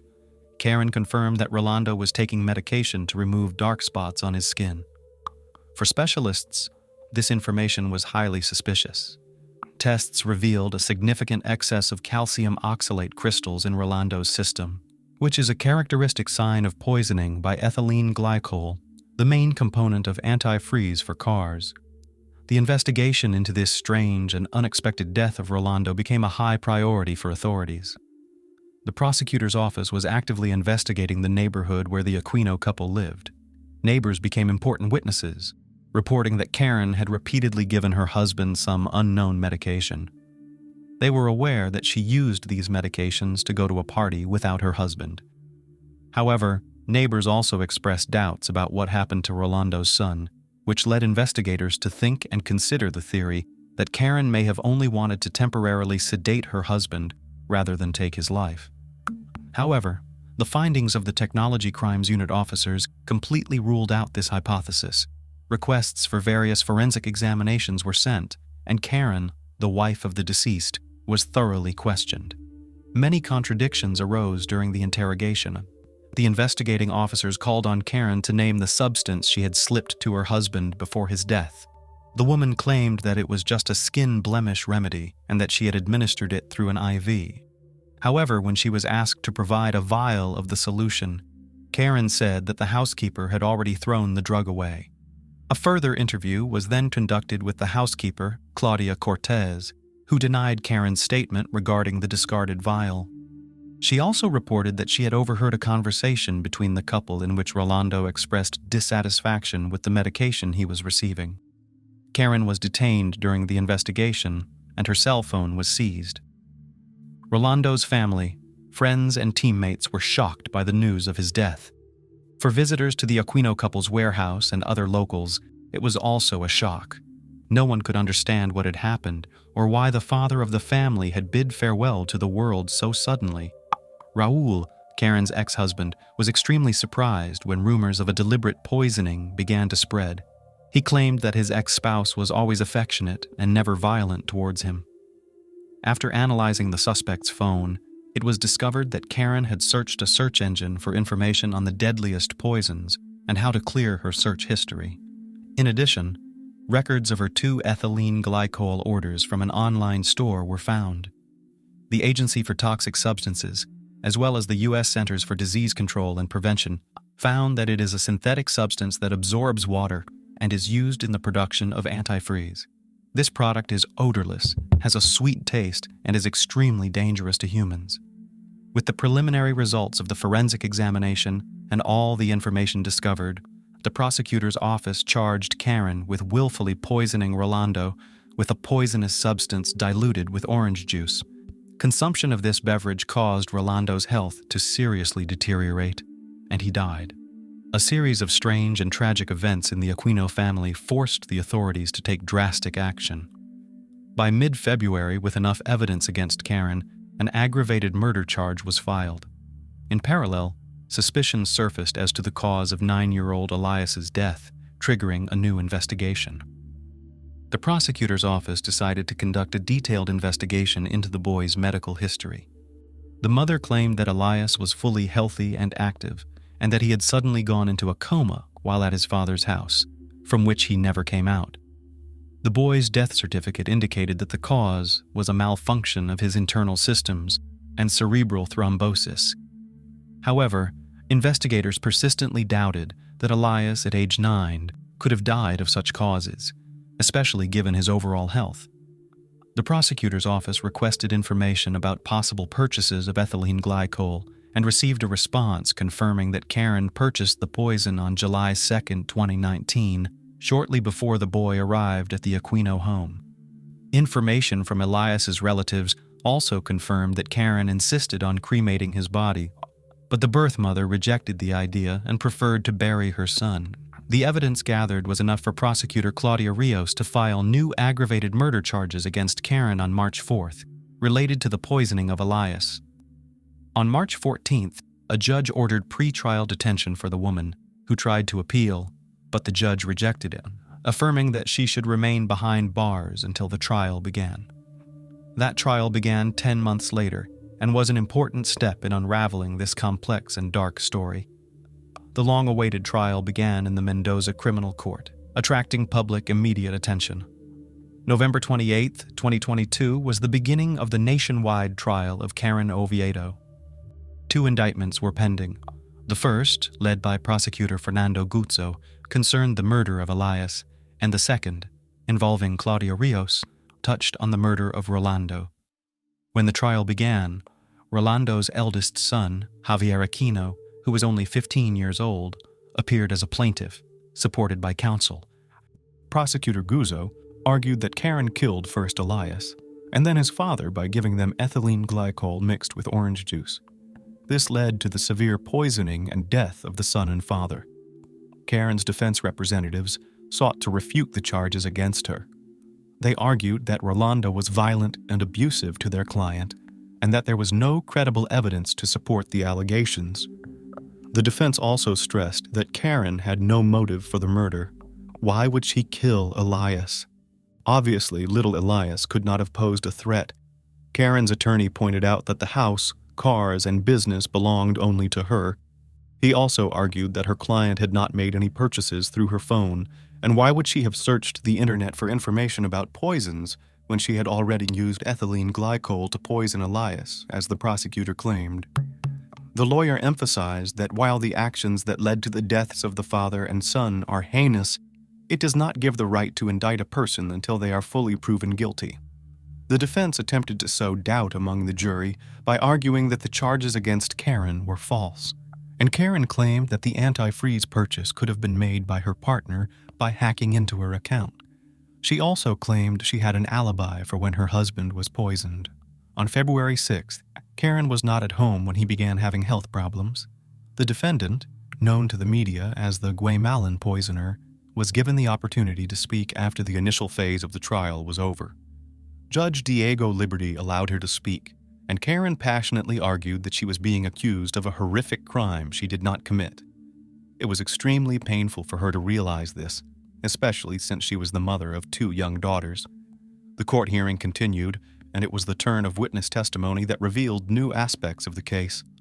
The prosecution decided to address several questions to Karen. Prosecutor Guzzo, focusing on key points, asked her if Karen had suggested that her son Rolando be cremated. To this question, Karen responded emphatically that the decision on this matter was not up to her, and she had never made any such suggestion. The prosecution called as witnesses relatives of the deceased to reveal further details of what had happened. Soledad, Elias's mother, told the court that after her son's death, Rolando relayed to her Karen's words, in which she suggested that Elias's body be cremated so that both families could keep the boy's ashes. However, Soledad rejected the idea. She also shared her memories of meeting Rolando at the cemetery, where she was told about Karen's jealousy. According to her, Karen even slept in a separate bed, that the relationship between Rolando and Karen was so tainted that the couple slept separately. Another witness was Carolina, the mother of Rolando's first child. She confirmed that, according to her ex-husband, the couple slept separately, but Carolina herself had not had any interaction with Karen prior to the incident. However, on the morning of February 8th, Karen herself called her to inform her that Rolando was sick and in the hospital. Karen told Carolina that her husband had probably taken some medication and was feeling ill. She also asked Carolina to help her unlock her husband's cell phone, claiming that she had suspicions that he was seeing another woman. Carolina was shocked to learn of Rolando's condition, as they had seen each other just a few days ago and he seemed perfectly healthy. She revealed that when she arrived at the hospital, Karen was already there and had gone to see the doctors. Caroline wasn't allowed inside, so she was left waiting. Later, as she was leaving the hospital, Karen told her that no one else was there and everyone had left. This made Caroline very suspicious, and she demanded an explanation from the doctors, to which the doctor announced that the patient had lost consciousness and was not responding to treatment. Caroline then went to the hospital secretary and complained. After talking to Karen, Carolina learned that Rolando had taken medication for skin blemishes, after which he had had an allergic reaction. She claimed that the medication bottle no longer existed because the housekeeper had thrown it away. All these details added to the mystery of this complex case. The trial continued, and now doctors and experts stood before the jury to present forensic evidence and the results of a psychological examination. This evidence threw light on details that had gone unnoticed earlier. Dr. Ivana Marimelli, a pediatrician at the hospital, described how she cared for Elias in July 2019 when the boy was hospitalized. She described that Elias was brought to the medical facility with severe breathing difficulties and urgently required intubation. He also underwent a CT scan which revealed a deep cerebral thrombosis. Elias was given a course of intensive care. The doctor also confirmed that the symptoms that Elias had were consistent with ethylene glycol poisoning. This included impaired consciousness, restlessness, and a subsequent coma accompanied by a blood clotting disorder. Despite the best efforts of medical personnel, the boy's condition worsened, and after 5 p.m. on July 12th, cardiac and respiratory arrest ensued. Doctors tried to resuscitate Elias for 50 minutes with the participation of his father, but all efforts were futile. He was pronounced dead at 6 p.m. The jury also read the results of Karen's psychological examination, conducted at the request of the prosecution. In their findings, the experts emphasized that Karen had lied and concealed the truth. She was presented as a person seeking to create an image of a decent person, but in reality she was characterized as cold and cruel. In their conclusions, the experts also noted that a psychological examination was conducted immediately after Karen's husband's death, but did not reveal any emotional effects related to the loss of her spouse. This raised doubts about Karen's sincerity and characterized her as a cold-blooded and self-focused woman. The examiners found evidence of latent hostility and impulsive behavioral reactions in Karen. Finally, a prosecutor Vuzo expressed doubt that Karen was a victim of gender-based violence as she portrayed herself in her testimony. All of this information described the true psychological profile of the defendant. The long weeks of tense waiting and continuous court hearings came to a close. The trial brought many people together in the courtroom, their eyes fixed tensely on the jury and the judge, awaiting the decision that would bring justice to this complex and tragic story. The prosecutor, in moving for a judgment of conviction against Karen, assured the jury that all the evidence gathered strongly suggested that she was the one who planned and committed both murders. She purchased ethylene glycol in cold blood, disposed of the packaging, and disguised it as regular juice. Karen watched her loved ones die without providing help in their moment of suffering. Prosecutor Claudia Rios, who was prosecuting Karen's case for Rolando's murder, provided the court with an ethylene glycol purchase sheet paid from Karen's bank account. The prosecution and the plaintiff insisted that the jury reach a unanimous verdict because that would be the only way to achieve justice in the case. They insisted that Karen Oviedo be found guilty of murder with evidence of extreme cruelty. The defense, on the other hand, insisted that there was insufficient evidence to fully prove her client's guilt. The defense attorney argued that a person can be good or bad, but that it is not always related to the commission of a crime, and that for their client, the death of Rolando and his son was an incredible tragedy and a sad event. However, despite the arguments of the defense, Karen Oviedo has put herself on the list of Argentine criminals who poisoned their victims. After a long silence and tense waiting for the verdict, the jury made their decision. They handed down a unanimous verdict. Karen Oviedo was found guilty of killing Elias and committing the crime with particular cruelty. She was also found guilty of Rolando's aggravated death by insidious procedure. Karen, standing in her black outfit with white beads around her neck, listened to the verdict without apparent emotion. The jury reached a guilty verdict. She was awarded a life sentence in prison. Karen Oviedo, the woman in the dock, tried to escape punishment for the treacherous murders that shook society and left many unsolved questions. Her plans to cremate the bodies of the victims may have been her last attempt to escape the punishment she deserved. However, despite her tricks, the court and jury did not give in and rendered a just verdict. So why did Karen Oviedo kill her loved ones? That remains a mystery. She had everything she needed to be happy. Perhaps the motive lies in the depths of her own soul, in jealousy, self-interest, pride. Karen refused to admit her guilt, which is why the motives behind this horrific crime remain unclear. Karen Oviedo will now face long years behind bars, pondering what dark forces may have so badly ruined her and those around her. This is a story that reminds us that even the closest of relationships can hide terrible secrets and mysteries, and that true love and loyalty must always come first. Sherry Miller, who used sex, lies, and internet chat to organize a horrific crime, was arrested in February 2000. This crime is often referred to as the first internet-related murder in the United States. On December 22, 2000, Sherry Miller, a typical American mother of 3, was found guilty of second-degree murder and conspiracy to commit first-degree premeditated murder. She insisted on her innocence for nearly 17 years before pleading guilty in 2016. "I have ruined many lives. It's time to put an end to the lies and tell the truth," Sherry Miller pronounces before confessing.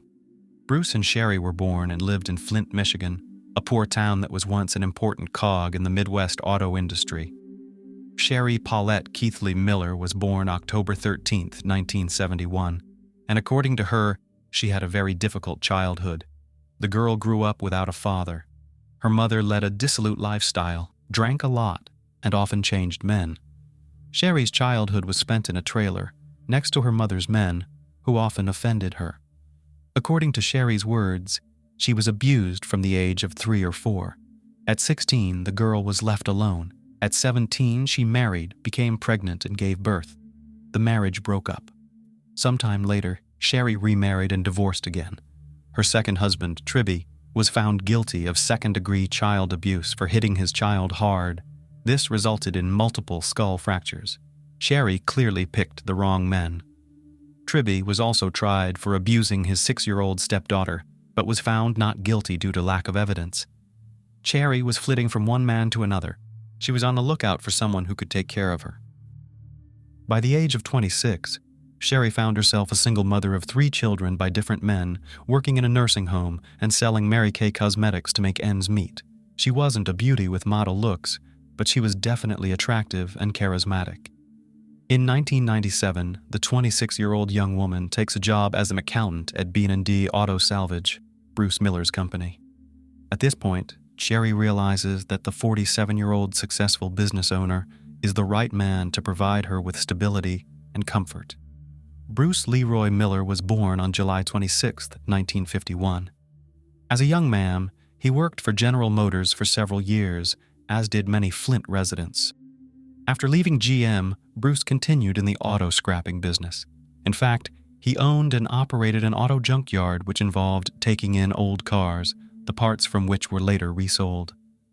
Bruce was married 3 times, loved racing, socializing with people, always showed generosity and openness. At first, he was not interested in Sherry Keithley, his new employee. Bruce only helped a single mother in a difficult life situation. But Sherry managed to hook Bruce. An office romance ensued. Despite the 20-year age difference, the couple's relationship developed rapidly. Bruce was flattered by the attention of a young woman, and the lovers quickly moved from dating to a life together. 4 months later, on April 23, 1999, a wedding took place in one of the chapels of Las Vegas. Sherry and her children moved in with Bruce, and she found the stability she had long dreamed of. Bruce's brother, Chuck Miller, would later tell the television program Snapped. She always said Bruce was the best thing that ever happened to her. She finally had a normal life and a man who could afford to make her happy. Chuck's wife, Judy, said Bruce was overwhelmed by the pretty young blonde whom he thought was the perfect wife. Only friends expressed misgivings about Sherry's need to spend money shopping beyond her means. She instantly maxed out her credit cards and spent all the cash she could find. "I was trying to fill a constant void," Sherry would later say. Despite her friends' misgivings, her hard-working husband didn't mind and turned a blind eye to his wife's spending habits. In any case, Sherry worked too. She was a Mary Kay cosmetic saleswoman, which allowed her to sell products to customers at home or while traveling across the country. To keep track of her accounts, her husband even bought a computer for her. It was this purchase that became the turning point. Sherry Miller accidentally discovered adult chat rooms on the internet when she was choosing a vacation destination using her home computer. In 1999, social networking didn't exist, and text messaging wasn't a common practice. Instead, people communicated with each other in online chat rooms. Some were adult in nature and were places where you could go and flirt anonymously, share your fantasies, and have a virtual romance. Bruce, according to friends, was aware of his wife's online flirting, but considered such behavior harmless. He loved his wife, was happily married, planned to adopt her children, and preferred to trust, not overshadowing his family life with suspicions. Sherry quickly settled into the virtual world and soon became accustomed to logging into chat rooms and sharing her deepest sexual fantasies with complete strangers under various promising aliases. Detective Kevin Shamlian, who investigated the murder case, told the court that Sherry had at least 25 different aliases. It wasn't until 2016 that Sherry admits, "I didn't get up from behind this computer. Bruce worked at the store and he had his own business, so he was away a lot. I spent hours flirting online. I wanted to control everything, obsessively control people who trusted me. It was like a video game, and every man and every relationship was a new level for me, and every level was harder." Among the men Sherry Miller met online was Jerry Cassidy, known by the pseudonym Reno Dudes. Jerry was born on October 6, 1960 in Kansas City, Missouri. He married, raised his son, loved deer hunting with his brothers, and dreamed of becoming an FBI agent. While working as a homicide detective, Jerry reported a corruption involving falsified records to one of his coworkers. In retaliation, he was demoted, eventually forced to resign after 9 years of service. Although Jerry did the right thing, the move ended his career. Jerry became depressed, began drinking and abusing substances. The marriage fell apart. After a while, he pulled himself together, moved to Reno, Nevada, and became a security guard at Harrah's Casino. Free time he spent in chat rooms, where he met Sherry Miller. Hot correspondence began, and in July 1999 they met in person in Reno, where Sherry came ostensibly to the convention of the company Mary Kay, taking with her friend. The online romance turned into a physical affair, and Jerry Cassidy thought life was beginning to change for the better. Sherry said she was a wealthy businesswoman living with a disabled husband, and therefore looking for a sexual encounter on the side. Jerry believed it. His friend and colleague, Carol Slaughter, would later recount. Sherry came into Jerry's life when he was at rock bottom. His marriage had broken up. He was in a new neighborhood where he had no friends. Jerry fell hard for Sherry, telling his friend Carol Slaughter that Sherry does absolutely everything in the bedroom. Throughout the summer and fall, Sherry used her cosmetics business as a cover for trips to Reno. When Sherry and Jerry were not together in Reno, they exchanged instant messages and emails of a sexual nature, including videos. Soon they even renamed their accounts, with Sherry calling herself Jerry's Fool and Jerry calling himself Sherry's Fool. It would seem that the ex-cop should have sensed something amiss, but the emails full of declarations of love apparently blinded him. Whether Jerry was simply gullible, flawed, or broken, he was an easy win for Sherry Miller. She wove a web of deception rather quickly and convinced him that he needed to kill her husband. The effect on Jerry was quite obvious to those who knew him. His acquaintances said that after this woman appeared, their friend became like a person with bipolar disorder, overly excited and active before she arrived and painfully depressed after she left. As early as September, Sherry announced that she was pregnant with Cassidy's child. She sent him pictures, a positive pregnancy test, and her belly. A short time later, Sherry revealed that her husband, Bruce Miller, found out about the pregnancy and beat her, causing her to lose the baby. In fact, in 1995, Jerry had undergone a fallopian tube ligation and could no longer have children. Jerry had no way of knowing this and believed his lover's lies. Very soon after losing the baby, Sherry announced that she was pregnant again. This time, however, she was pregnant with twins. Jerry begged his beloved to leave Bruce, take the children, and come to live with him. Sherry explained that she couldn't do it because Bruce had connections in the mafia, and he wouldn't let them leave for nothing. Supposedly, she was afraid for her life and Jerry's life. The young woman continued to drive to Reno. At one point, Jerry was arrested for drunk and disorderly conduct at the casino. There was a pause in online correspondence for the duration of the arrest. When Jerry got out, he decided not to put Sherry in any more danger of being exposed to her husband Bruce and returned to Missouri to try to reconnect with his family. The couple continued their relationship online. Sherry sent photos of ultrasounds and her growing belly. "I just bulged out my belly. Jerry wanted to believe it so badly that I had no doubt. He would see the pregnancy even if it wasn't there," Miller would later say. Soon, on November 5, 1999, Jerry Cassidy received an email, presumably from Bruce Miller, in which he wrote that he knew about everything and would not let the bastards be born. A concerned Jerry tried to contact Sherry. Hours later, she texted him herself, informing him that she had to leave for a few days and that she would text him later. The next day, Jerry received a message from Bruce and learned that he had forced his wife to have an abortion. Attached to the letter were photos of a battered Sherry. I remember standing in front of the mirror trying to draw bruises on my stomach. Sherry would later recount. Jerry had reached a tipping point. His children, not one but two twins at once, had been killed by Bruce Miller. He was again devastated and full of anger. He blamed Bruce for the deaths of his 3 children and the abuse of the woman he loved. After reconnecting with Sherry the next day, November 8th, Jerry said he couldn't go on like this. He would kill her husband. The couple set about devising a plan to kill him. They worked out routes, parking spots, and even the best place and time to get to the dump. Jerry then made the long drive from his home to Michigan. That same evening, as Bruce planned to leave work, he received a call from Sherry and, following the plan, asked if he could pick up a pizza on his way home. Distracted by the conversation, Bruce did not notice a man approaching him from behind, pointing his 20-gauge shotgun at him and pulling the trigger. After committing the crime, Jerry went home and Sherry began the next part of the plan. She called Bruce's brother, Chuck, said she was very worried about her husband's long absence, and asked Chuck to drive to the junkyard and see if everything was okay. When Chuck got there, he found his brother dead on the floor in a pool of blood. He had been shot in the chest with a shotgun at close range.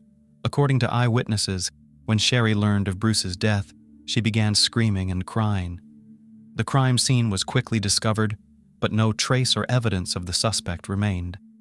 Detectives learned that Bruce carried large amounts of cash, and they initially thought his death may have been the result of a botched robbery as the dead man's wallet was missing. John Hutchinson, a friend and employee of Bruce's who had recently borrowed $2,000 from him, came under suspicion. Police questioned Hutchinson, searched his home, and confiscated weapons. John adamantly denied involvement. The search was inconclusive, and despite the fact that Hutchinson failed a polygraph test, he was eventually released. A theory of murder due to falsification of vehicle identification numbers was considered. However, none of the options did not give any leads, and soon the case was closed. Meanwhile, according to Bruce's sister, Judy Miller, Sherry's behavior did not fit most people's idea of a grieving spouse. 2 days after the death of her supposedly beloved husband, she was already dancing in a bar in Otisville, Michigan, and looked happy. 2 weeks later, she had a boyfriend, and it wasn't Jerry Cassidy, but a local delivery boy named Jeff Foster. The goal was accomplished. It was like Sherry had passed a level in a video game, and the former lover was no longer interesting. Jerry thought that after the murder, he would be with the woman he loved. After all, he killed for her, but that didn't happen. She began to distance herself, and a month after the murder, she moved her new boyfriend Jeff Foster into the house she used to share with her husband and completely severed her relationship with Jerry, leaving him devastated. It was probably at this point that Cassidy realized he had murdered an innocent man in cold blood, and guilt overwhelmed him. He turned from a lover to an investigator and realized that all the charges were fabricated by Sherry herself. 3 months later, on February 11th, 2000, Jerry shot himself in his Odessa, Missouri apartment with a .22 caliber rifle. His body was found in a chair with an open Bible in his lap. The Bible was open at Matthew 5 on murder. Thou shalt not kill, and whosoever shall kill shall be liable to judgment. He judged himself, pleaded guilty, and executed himself, Cassidy's mother will say in an interview. A few days after the body was removed, family members were cleaning the apartment and found a briefcase under the bed with 3 suicide notes and an envelope taped to the outside. Jerry wanted revenge on the woman who had broken his heart. The former detective confessed to killing Bruce Miller because Bruce, he believed at the time of the murder, had abused Sherry and caused the deaths of his 3 children. The letter explained that Sherry Miller had lied to him about Bruce's alleged behavior. I went over there and killed him. I was such a fool, but now everyone will know the real story of why I got so depressed because I just couldn't tell anyone the truth. She wanted to get the money and get rid of her husband. Well, she got her way, but she would soon learn that she couldn't do that to people. I know now that it was all lies and Sherry's games. She didn't care about hurting anyone. To prove his point, Jerry attached printed transcripts of instant messages with Sherry, in which, in between intimate episodes, she gave him directions on how to find the dump, where to park to avoid being seen, and other important information. Attorneys for the Cassidy family contacted the Genesee County Sheriff's Department and relayed the information. On February 22, 2000, police waited for Sherry Miller as she was getting off a plane with her boyfriend, Jeff Foster. Ironically, they were returning from a trip to Reno. She was charged with second-degree murder and conspiracy to commit murder. Prosecutors believed Sherry was a skillful manipulator who convinced her lover to kill her husband under false pretenses. Despite a briefcase full of evidence, she insisted on her innocence to her deceased husband's family. On December 12, 2000, the state of Michigan's trial against Sherry Miller began, and her case made national headlines. Given the bizarre nature of an internet-related crime, public interest was abnormally high. The prosecution shared thousands of messages between Sherry and Jerry, demonstrating the woman's lies. She was never abused. She was never pregnant with Jerry's children, as she had undergone a fallopian tube ligation many years ago.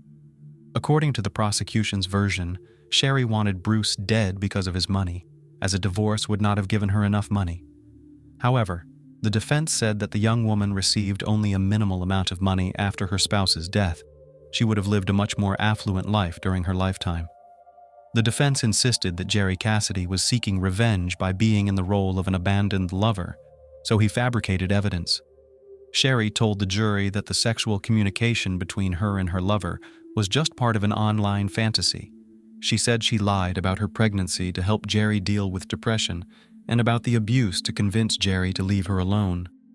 Sherry adamantly denied writing the messages describing the crime, insinuating that Jerry had forged the messages using his experience as a homicide detective. However, police found evidence of the messages on Sherry's computer. Online correspondence played a crucial role in the trial. Miller was found guilty on December 22nd and sentenced to life in prison on the murder charge and 54 to 81 years on the conspiracy charge. In 2007, she was diagnosed with post-traumatic stress disorder and found to have other mental illnesses while in prison. Sherry began treatment and filed an appeal. She even managed to get married for the fourth time. Michael DeNoia saw the story on the news and couldn't resist the woman's charm. Michael wrote, Sherry wrote back, and in 2008, he visited the criminal in prison and proposed. Some reports say they actually married in April 2008, although there is no evidence of this union. Miller won an appeal in 2008 and was released from prison in 2009. A federal judge overturned Sherry Miller's conviction, saying Jerry's suicide letter should not be considered as evidence because Cassidy is dead, and the defense cannot cross-examine him. The judge ruled that a new trial was necessary and released Sherry, setting a bail amount. In 2012, Sherry was sent back to jail to continue serving her original sentence after the court reinterpreted the admissibility of the suicide letter. By this time, Sherry had spent 3 years on the outside. She continued to insist on her innocence. In 2016, Sherry Miller, in a 4-page typewritten letter sent to a district judge, suddenly admitted her role in her husband's death. Everyone got a shock. No one expected her to ever voluntarily do so. The letter sent to the judge was seen by many as just another manipulation to gain sympathy or profit. Something happened inside me when I had to go back to prison after 3 years of freedom. You see, I had my daughter and granddaughter living with me. I begged my daughter not to come with me as I was being taken back to this prison. She wouldn't listen. As I walked through the sliding doors and looked back at my daughter, she was crying so hard. I remember hearing her scream, "No, Mommy, no, don't go." After that moment, the full implications of what I had done to Bruce, his friends, his family, Jerry, his friends and his family hit me with full force. They will never see them again.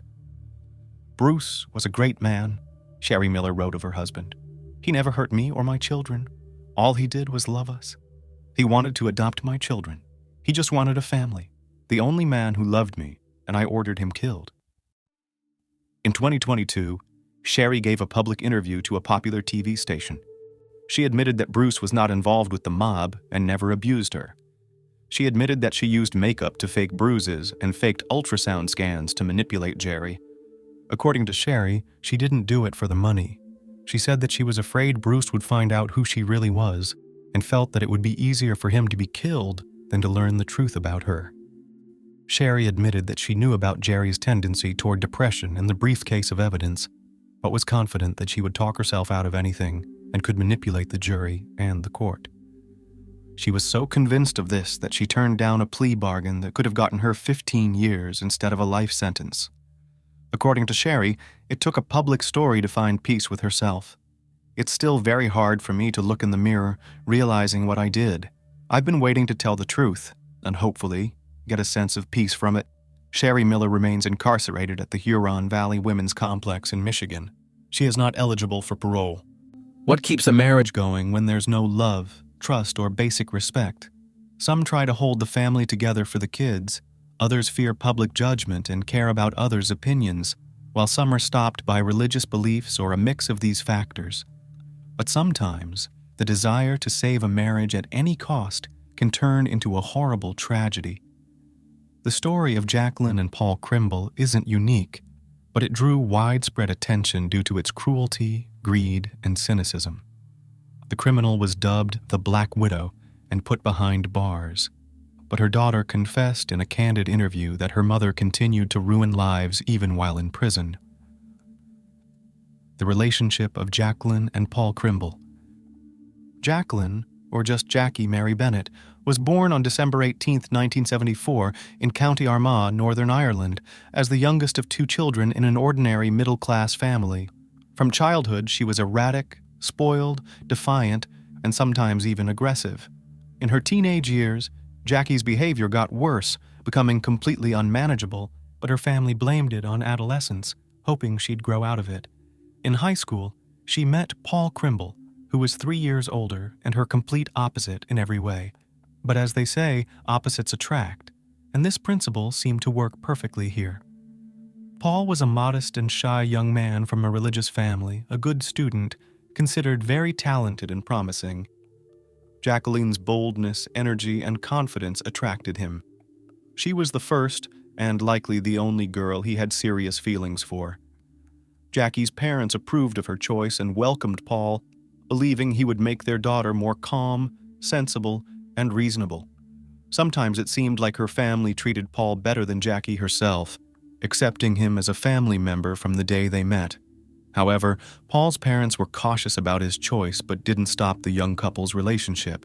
School friends also noted that the couple seemed incompatible.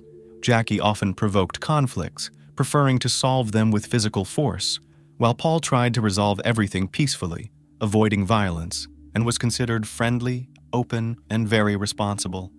He always kept his word and was ready to help others at any moment, described as a kind, sensible, and mature young man beyond his years.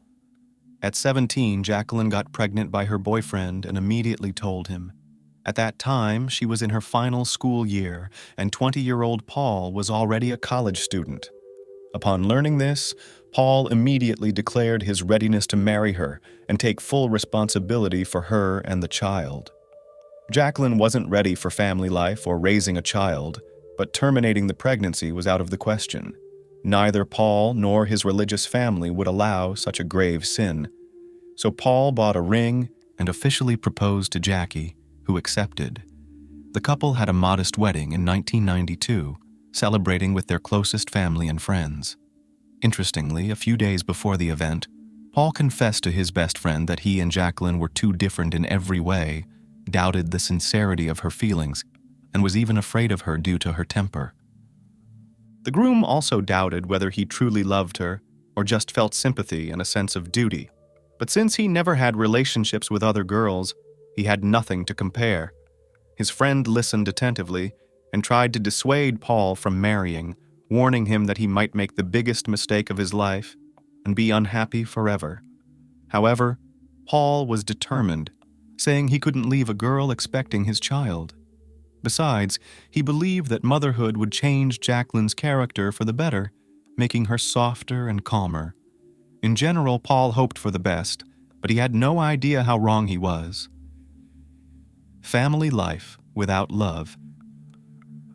In early 1993, the young couple welcomed their first child, a daughter named Danielle. 6 years later, Jacqueline gave birth to their son, Adam. Paul was the sole provider for his family, ensuring they lacked nothing. After the birth of their second child, the Crimbles decided to find a more spacious home and purchased a cozy 3-bedroom townhouse in Armagh, moving in 2000. By then, Paul held a senior mechanical engineer position, earning a solid salary. His wife, however, did not trouble herself with work, claiming she preferred managing the household and raising the children. However, she was not particularly good at either. Jackie was selfish, lazy, quick-tempered, and often showed aggression even towards her children. When the children grew a bit older, Jacqueline tried to find a job, but her quarrelsome and confrontational nature meant she never stayed employed for long. Furthermore, she spent nearly every evening at bars, consuming alcoholic drinks while her husband remained home with their daughter and son. Even when sober, Mrs. Crimble was not the most pleasant person, and under the influence of alcohol, she turned into a real fury. She not only provoked conflicts but also engaged in fights, used foul language, and behaved inappropriately with various men. Any remarks or requests to behave more modestly were met with aggression, and no one could predict what she might do next. Neighbors and family friends were aware of what was happening and genuinely felt sorry for Paul and the children, who suffered the most from Jacqueline's antics. Since the family lived in a small, quiet town, many people knew about the young woman's escapades and tried to avoid her. Her bad reputation affected her husband and children, who faced repercussions from peers at school.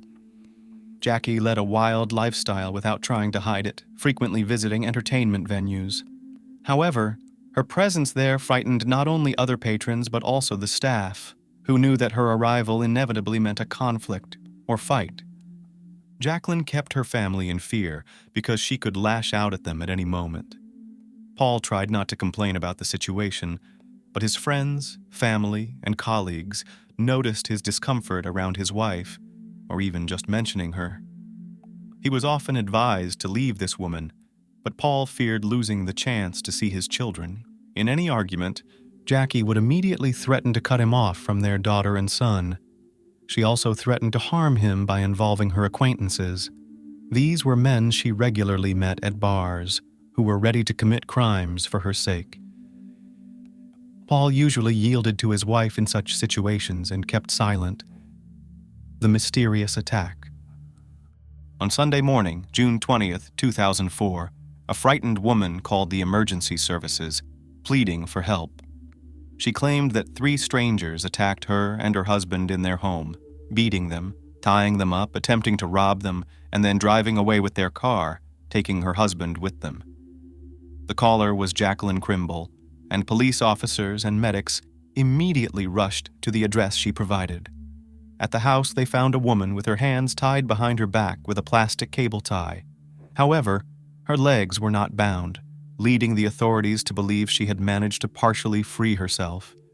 Notably, the victim had no injuries or bruises on her body, even though she initially claimed that the attackers had beaten and tied them up.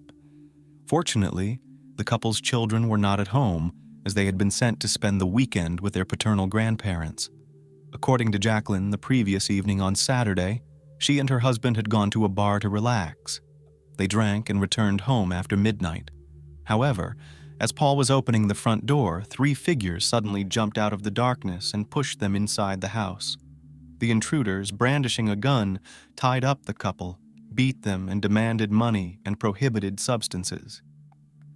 Allegedly, Paul tried to reason with the criminals, begging them to release him and his wife and promising not to call the police, but this only angered them. They hit him several times and then began to strangle him with a plastic bag in front of the terrified Jacqueline. When it became clear that there was no cash or prohibited substances in the house, the intruders decided to at least steal the car, but for some reason took the owner with them, leaving the bound woman behind.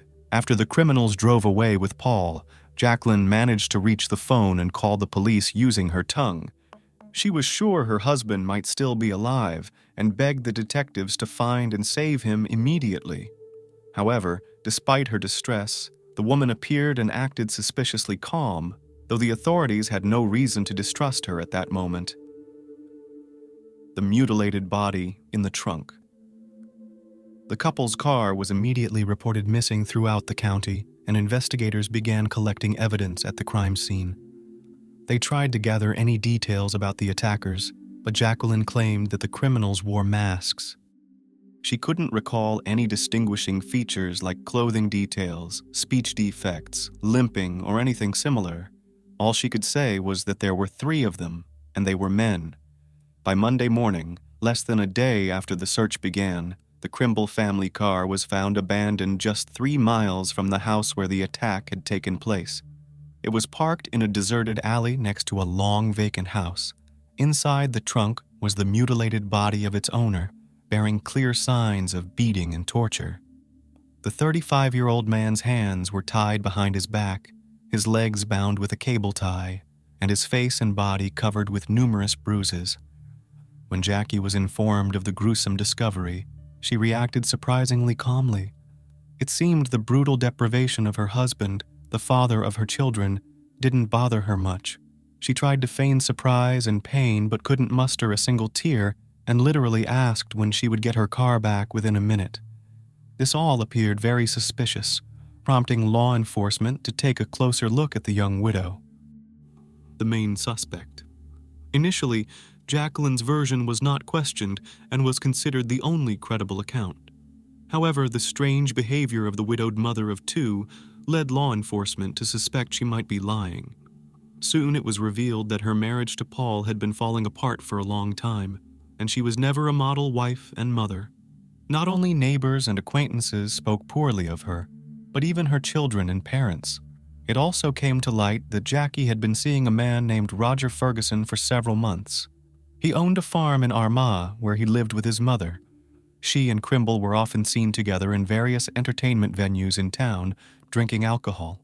Moreover, Roger visited the married woman at her home when her husband was at work and the children were at school and daycare. Just the day after the car with the disfigured body was found, Jacqueline went from victim to the main suspect, and Roger was considered a possible accomplice. The woman did not appear to be a grieving widow and was much more concerned about getting her car back. Furthermore, her account of an attack by a gang of armed addicts sounded implausible. Nothing like this had ever happened in the quiet town before, and where had they gone after abandoning the vehicle with a body in the trunk? Additionally, the mysterious criminals managed to leave no traces, which was also strange. There were no other witnesses who saw suspicious strangers in town. However, almost everyone who ever interacted with the victim spoke negatively about her. Moreover, it soon emerged that the deceased man had an insurance policy, and his wife could expect a large payout of £300,000 sterling in the event of his passing.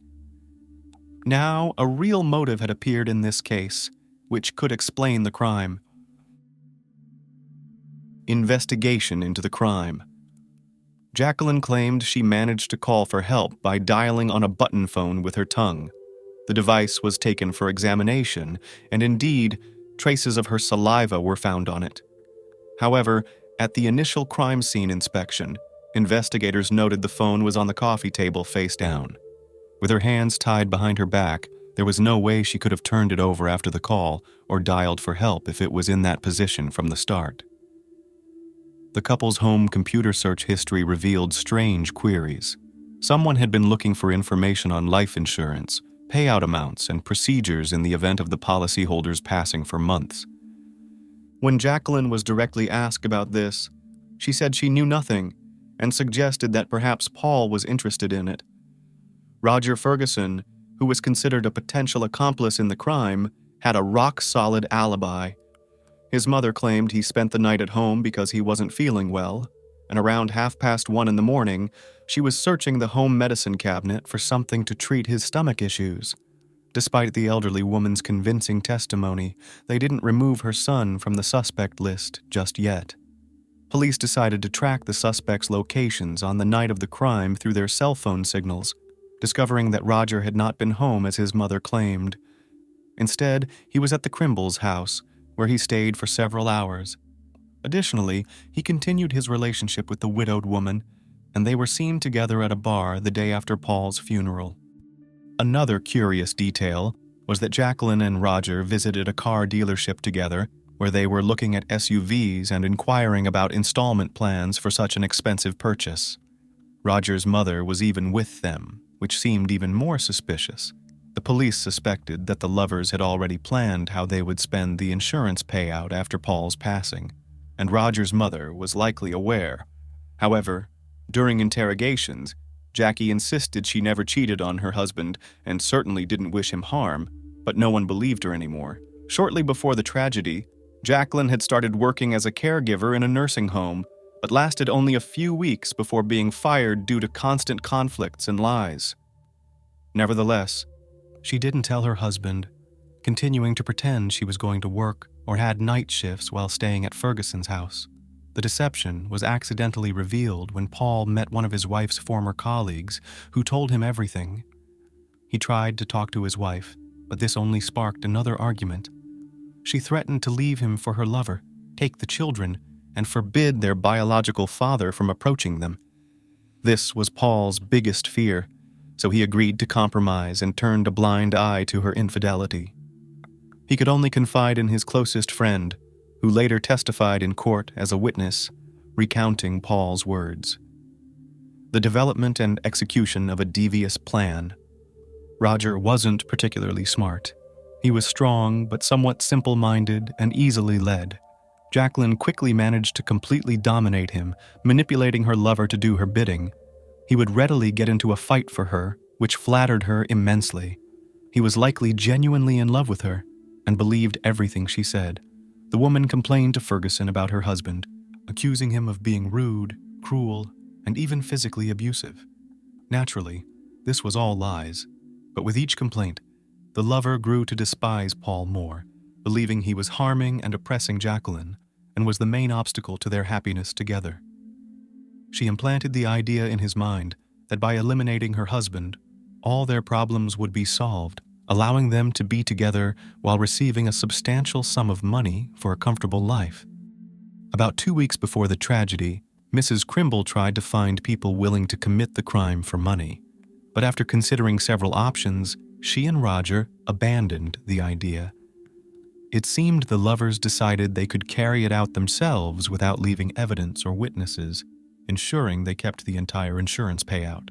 On Friday, June 18th, Jacqueline took the children to stay with their grandparents for the weekend. On Saturday, she suggested that her husband go out for drinks to relax and talk. Paul gladly accepted the offer, thinking it might help their relationship. He didn't realize it was an invitation to his demise. That night, people in the bar noticed Jackie trying hard to get her non-drinking husband intoxicated. She bought drinks and practically forced him to knock back one shot after another, then led her staggering husband out of the bar after midnight.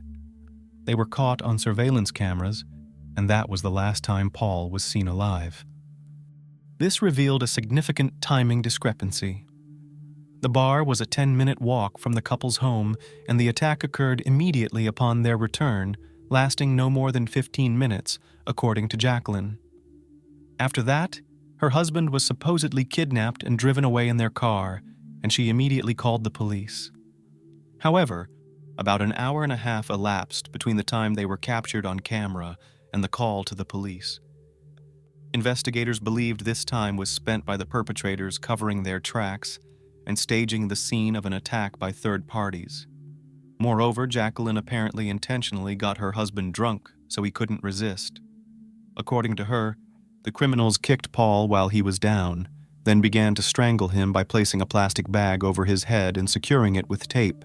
The nature of the injuries on the deceased's body confirmed her account, but the police were nearly certain by then that the assailants were she and her lover, Ferguson. Incontrovertible evidence.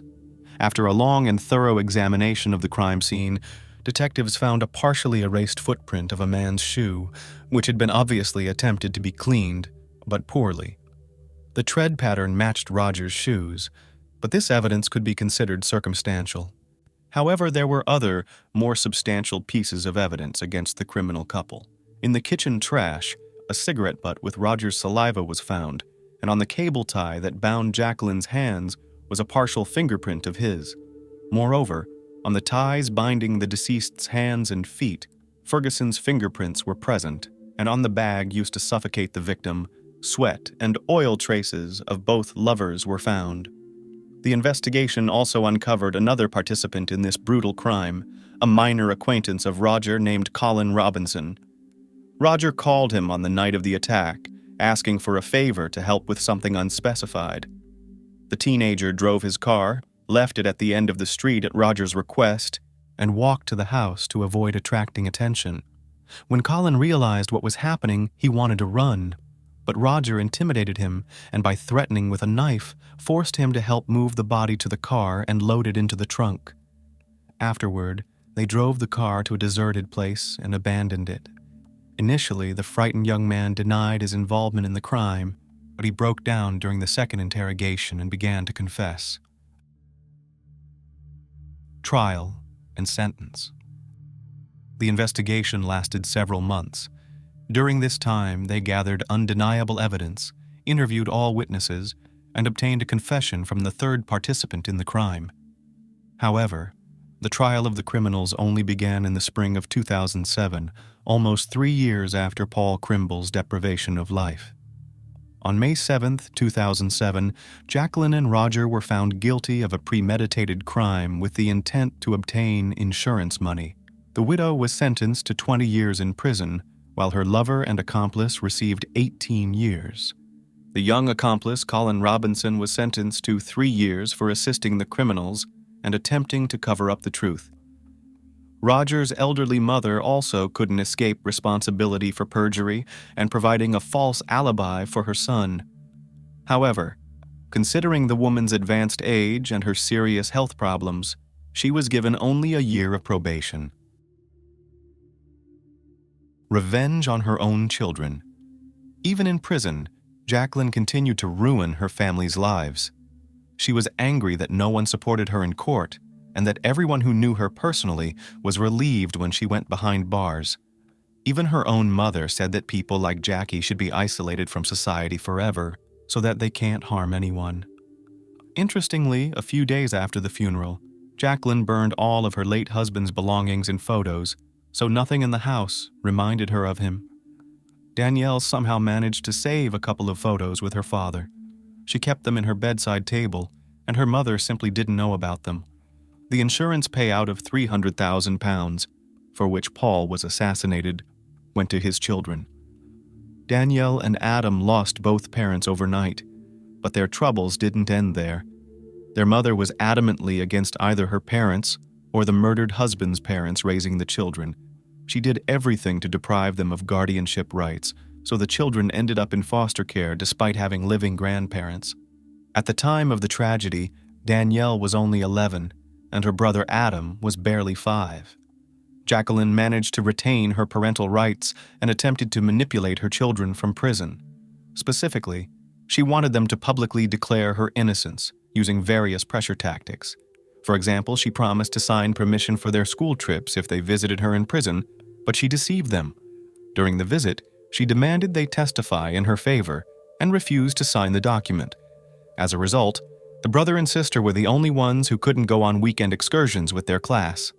Now Danielle is 31, living in Basingstoke, working in a daycare, and dating a man named Simon Bryce, who is an engineer. Her brother, now 25, has a good education and moved to London. Jacqueline is set to be released next year, and her adult children are seriously worried that their mother will continue to do everything possible to poison their lives. On Saturday morning, August 19, 2017, Norberta Greywind looked at her 22-year-old pregnant daughter struggling to climb the stairs to her third-floor neighbor's apartment complex. Savannah was 8 months pregnant. August had been unusually hot, and she could barely walk on her swollen legs. A few hours later, William Hahn, the boyfriend of Brooke Cruz, the same neighbor who had invited Savannah over, came up the same stairs. When he entered the apartment, he found Brooke scrubbing the bathroom, Savannah's bloody, shredded body lying on the floor, and a basin with a baby in it on top of the toilet lid. Upon seeing William, Brooke picked up the infant and held it out to him with the words, "This is our baby. This is our family. Please help me." Against any healthy logic, William helped clean up the blood, carry bags of bloody towels and clothes out of the apartment, wrap bags around Savannah's body, securing them with duct tape and ropes, and later dispose of the corpse. Today's story is about the tragic intersection of the lives of two contrasting couples. The dark one, with a sticky, heavy, irresponsible, and unhealthy past defining their present, and the light one, loving, easy, and open. The result, broken families, and the death that accompanied the birth. The day after the deed, William Hahn announced to his co-workers that his spouse had given birth to a little girl named Phoenix. In some macabre irony, the couple who took Savannah's life and daughter away from her named the child after the mythological bird with the ability to die and be reborn. Later in the interview, Brooke's boyfriend would describe his days with Hazley, as her family would call the girl, as beautiful days. "That baby made me a happy little family man for 2 days. It's been great. I never thought I'd ever experience that again." Savannah Greywind was born on August 9, 1995 in Burke County, North Dakota. Savannah's father is an ordinary white American and her mother is from the Spirit Lake Sioux Indian tribe. The girl had 2 brothers, Joy and Casey, and the younger sister Kayla. The parents, Norberta and Joe, were very proud of their children. The family lived in Fargo, North Dakota until Savannah was 9 years old. Then, in 2005, they moved to Spirit Lake Reservation, Spirit Lake, a Native American Indian place in the eastern part of the state. Savannah adored nature and animals, especially horses. On the reservation, the girl met Ashton Mayton. The couple met when Savannah was 15 years old, and since then, they have not parted. When it was time for the young people to go to college, the family moved back to Fargo. Savannah found a job caring for the elderly at a nursing home, studying to become a nurse, and preparing to take the exam in September. By this time, Savannah was a happy young woman expecting her firstborn. She and Ashton had found an apartment, put down a deposit, and planned to move into their own family nest in early September. For now, Savannah was staying with her parents on the bottom floor of a 7-unit, 3-story apartment building. It was in this building on the 3rd floor that 38-year-old Brooke Cruz and 33-year-old William Hone rented an apartment. No one is born evil. A person is the result of experiences that make them who they are. Brooke Cruz has created a woman within herself capable of such gruesome murder. Wanting to find wholeness through accepting all sides of her personality, she nurtured a dark side step by step that she couldn't control. Perhaps there are 2 different personalities within each of us, darkness and light. I believe we are predestined to have dark and light thought processes that manifest as personalities. One of them is socially destroyed quite early on. But is that a good thing? Brooke wrote in one of her pieces, "Ever since she was a child, Brooke was drawn to mysticism and found a special beauty in the crimes of serial killers and high IQ maniacs. As an adult, she had already studied the psychology of criminals professionally and strived to learn to think like them so she could understand them. Brooke said that if Ted Bundy came to see her, she would definitely help him. But Brooke Cruz, alas, was not a healthy, stable person herself. All the lived information was downloaded into the personality, which was characterized by impulsive behavior, anxious avoidance, irascibility, frequent changes of partners and places of work, inability to finish what she had started. The young woman tried to fight it, made discipline lists, and even followed them for a while, but eventually fell off again. By the time she was 38, she was overwhelmed by depression, physical illness, exhaustion from unhealthy relationships that included regular physical abuse, and a disturbing fear of losing her partner because she couldn't get pregnant and give birth. Brooke couldn't take it anymore. Darkness and light mingled. Killing a pregnant woman was seen as one way to get the infant she wanted. After her arrest, Brooke's apartment was left with a stack of books ranging from clinical, criminal, forensic, and legal psychology to obstetrics. In a desk drawer, she found notes listing birthing kit items such as scissors, blades, clamps, and gloves, an infant cardiopulmonary resuscitation bag, and the hormone oxytocin. Brooke Lynn Cruz grew up in Florida's Bradenton-Sarasota neighborhood, where her mother, Paula Nelson, still lives, according to Christmas cards.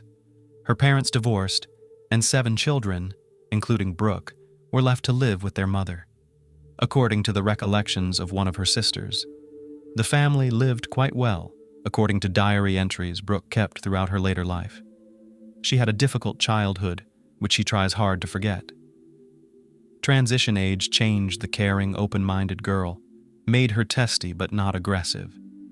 Brooke became a troubled teenager, and she was the only one of all the children who decided to move in with her father, whom her mother called a professional criminal. Life with her father didn't work out, and she found herself in and out of foster homes. From that point on, the siblings pretty much lost touch with Brooke. They only learn that Brooke is the mother of at least 7 children from a news story about a shocking crime.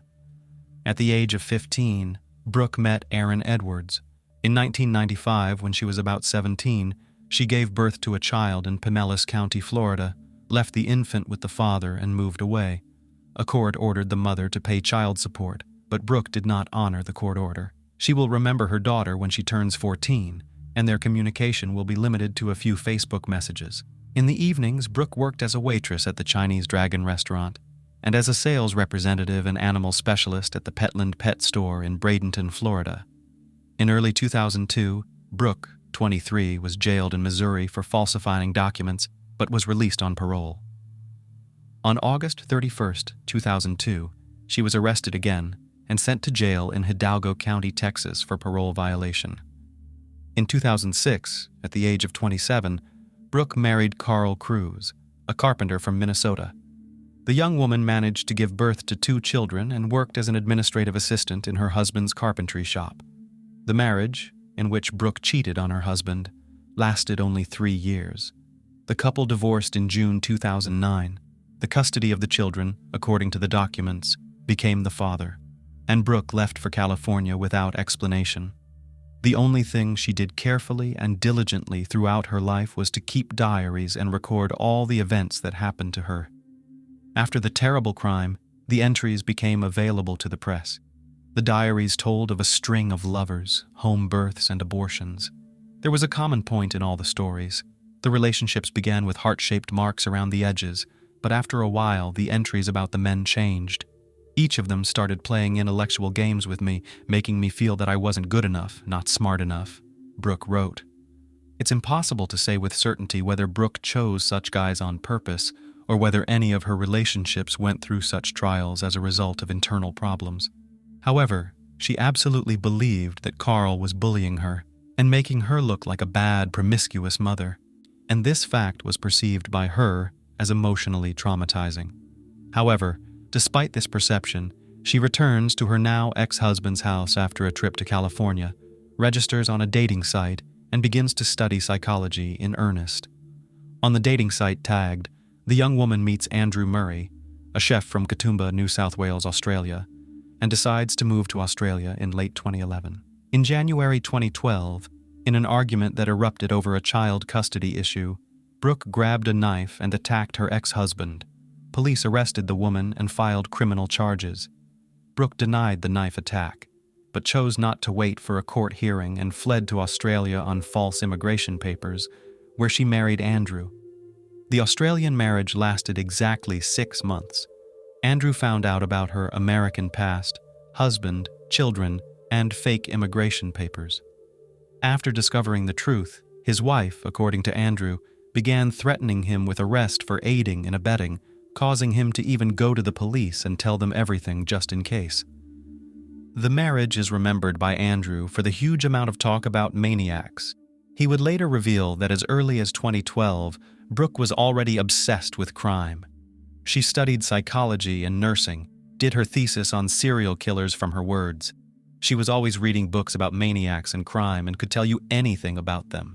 I thought she became more and more aggressive as time went on. In total, it took 6 months and 10 days from the time she arrived until she returned to the U.S. in October 2012. On September 22, 2012, Brooke made a diary entry where she wrote that she had changed significantly for the better. After returning from Australia, she was engaged in a lengthy custody battle for her 2 children. She may have had a chance for a new life if she reconciled with Andrew Murray, but in late 2012, Brooke met 28-year-old William Hone, who had been convicted of child abuse a few months earlier after he brought his son to the hospital in January 2011 with a fractured skull near his right ear. Brooke falls in love with this guy who is twice divorced, has 2 kids, doesn't pay child support, has anger issues, and a court order for no contact with his children. Brooke is full of energy and desire to be her new self, take the kids, and take steps in that direction, and finds a job. In 2013, Brooke turns a hobby into a profession and enrolls at Minnesota State University in Moorhead, where she takes courses such as social behavior, physiological psychology, cognitive theory, psychology of deviant behavior, and directed research. She is particularly interested in the psychology of serial killers. The newly minted student wrote a paper on them and received the highest grade. Only her personal life clouds the picture. The relationship with William began beautifully. "We have such a relationship with him, which is nice for children. We're loving. We don't yell at each other. We're affectionate and kind," Brooke said. But over time, the relationship turned into codependency, the joint use of alcohol and illegal substances. Brooke thought she was doing well, but felt worse and worse. She started avoiding her children, changed jobs because she couldn't get along with the staff, and became more and more immersed in her psychological research into the darker sides of humanity. On December 23, 2014, she lost her custody battle. Judge Waldemar of the Otter Tail County Courthouse granted temporary sole physical and sole legal custody of the children to their father, Carl. That same day, Brooke suffered a panic attack and was taken to the hospital emergency room with a diagnosis of post-traumatic stress disorder, according to medical records. Years later, after her trial for the murder, she would say it was the events in 2014 that were the turning point in her life, when she lost the ability to control her impulses and evaluate her actions. But what those events were, Brooke did not elaborate. In January 2015, in her diary will appear entry, "I feel like I started this relationship with a purse full of love coins, and slowly but surely this purse is empty, and I just have nothing to give. Our intimacy is not the same as before. About once a week he makes time for me. The intimacy lasts about 7 to 15 minutes. He doesn't care at all about my satisfaction." Brooke complained of inattention and became increasingly withdrawn. 5 months later, she was diagnosed with gallbladder disease, and physical and psychological deterioration set in. Brooke practically stopped leaving the house. In May 2016, police responded to a call. William Hahn had brutally beaten his girlfriend in the bathroom. He pleaded guilty to assault and was banned from approaching Brooke. 6 months later, police came again on a neighbor's call and found Hahn in Brooke's apartment. He pleaded guilty to violating the restraining order. And then they got back together, and there was no longer a healthy moment in the relationship. Brooke was unable to have children after having an abortion in 2011. William, on the other hand, constantly demanded a child from her.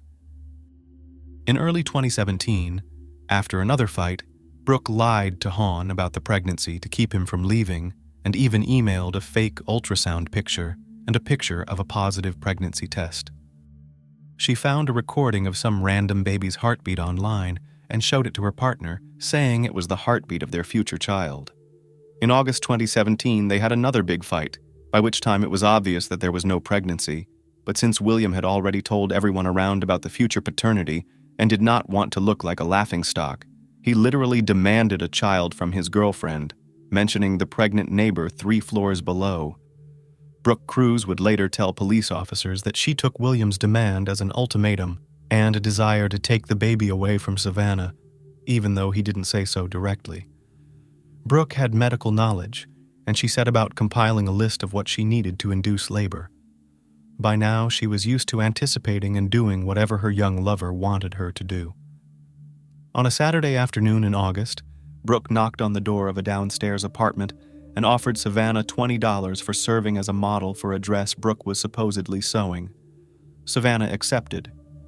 Before going upstairs to her neighbor's apartment, Savannah ordered a pizza, expecting to grab a bite when she got home an hour later to drive her younger brother to work. The mom-to-be didn't return by the planned time. The brother went upstairs on his own around 2:30 in the afternoon. He heard the sound of a sewing machine, but no one opened the door. A few minutes later, Savannah's father, Joe, also went upstairs and knocked on the door. Brooke yelled out that they were still working on the dress. Savannah was trying it on, and that was why no one could come to the door. Norberta drove her son to work herself. When she returned home, she found the pizza untouched, texted her daughter a few times, and after getting no response, went upstairs. A neighbor opened the door and explained that Savannah had long since left as soon as they finished their fitting. An anxious Norberta went downstairs to her apartment and looked around. Her shoes, purse, car keys, and belongings were all left in the apartment. Savannah couldn't go for a walk because the heat and swelling made it painful and difficult for her to walk. Norberta called Ashton, hoping he was the one who had picked up her daughter, but the young man replied that she wasn't answering him either. The worried mother called the police and began driving around the streets looking for her pregnant daughter, who may have suddenly become ill. I was driving and I thought, well, if she had gone somewhere, I would have found her nearby, but deep down I knew she hadn't gone anywhere. Later that day, police searched Brooke and William's apartment because it was Savannah's last known location.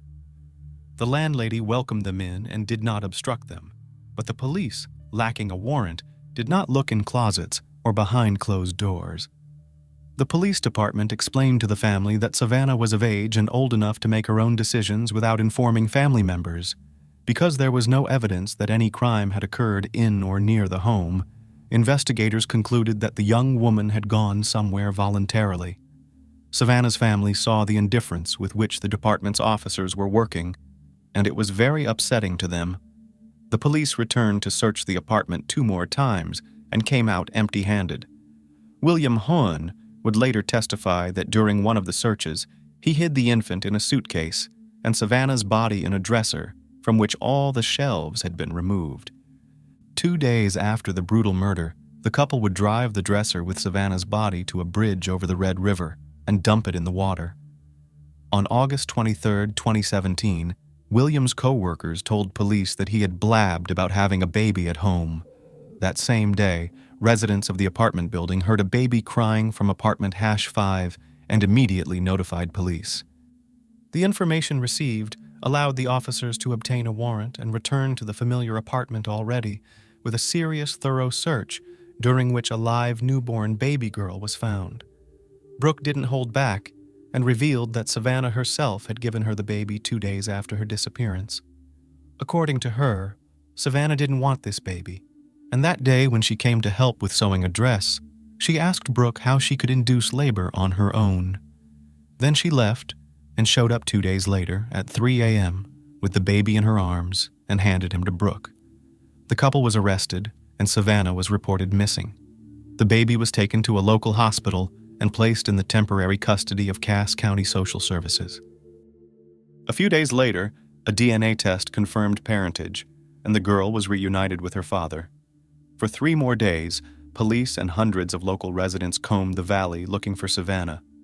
Please check your property, buildings, garages, outbuildings for any signs of entry or any indication that someone has been there. Landlords, please check your vacant apartments that you may have for any signs of entry or evidence that someone has been there. If you are willing to check your dumpsters, we ask the public to help with that, Chief Todd said at the press conference. On August 27th, 8 days after Savannah's disappearance, fishermen came across a body wrapped in plastic on the Red River near Harwood. Savannah was identified by a tattoo on her leg that read, "Too beautiful for Earth." On August 28th, Brooke Cruz and William Hone were charged with conspiracy to commit murder, conspiracy to kidnap, and providing false information to police. The couple began to confess. Brooke said she instigated the altercation by accusing pregnant Savannah of stealing mail and mistreating her cat. The verbal argument turned into a physical scuffle, and Brooke pushed her. Savannah, falling, hit her head on the bathroom sink and lost consciousness. Brooke then took a knife and removed the baby, making a cut from hip to hip. Savannah went in and out of consciousness as she did so. Under questioning, Brooke confirmed that William Hahn did not know of the impending plan. According to her, William came home, went into the bathroom, saw Savannah, and asked if she was alive. Brooke replied that she didn't know and asked for something to do. William left the bathroom briefly and then returned in his underwear holding a rope, which he used to strangle Savannah. In doing so, he said that if she had been breathing up to this point, she was definitely dead now. Next, Brooke said, the two of them scrubbed the floor and walls and stuffed the lifeless body into a bathroom closet.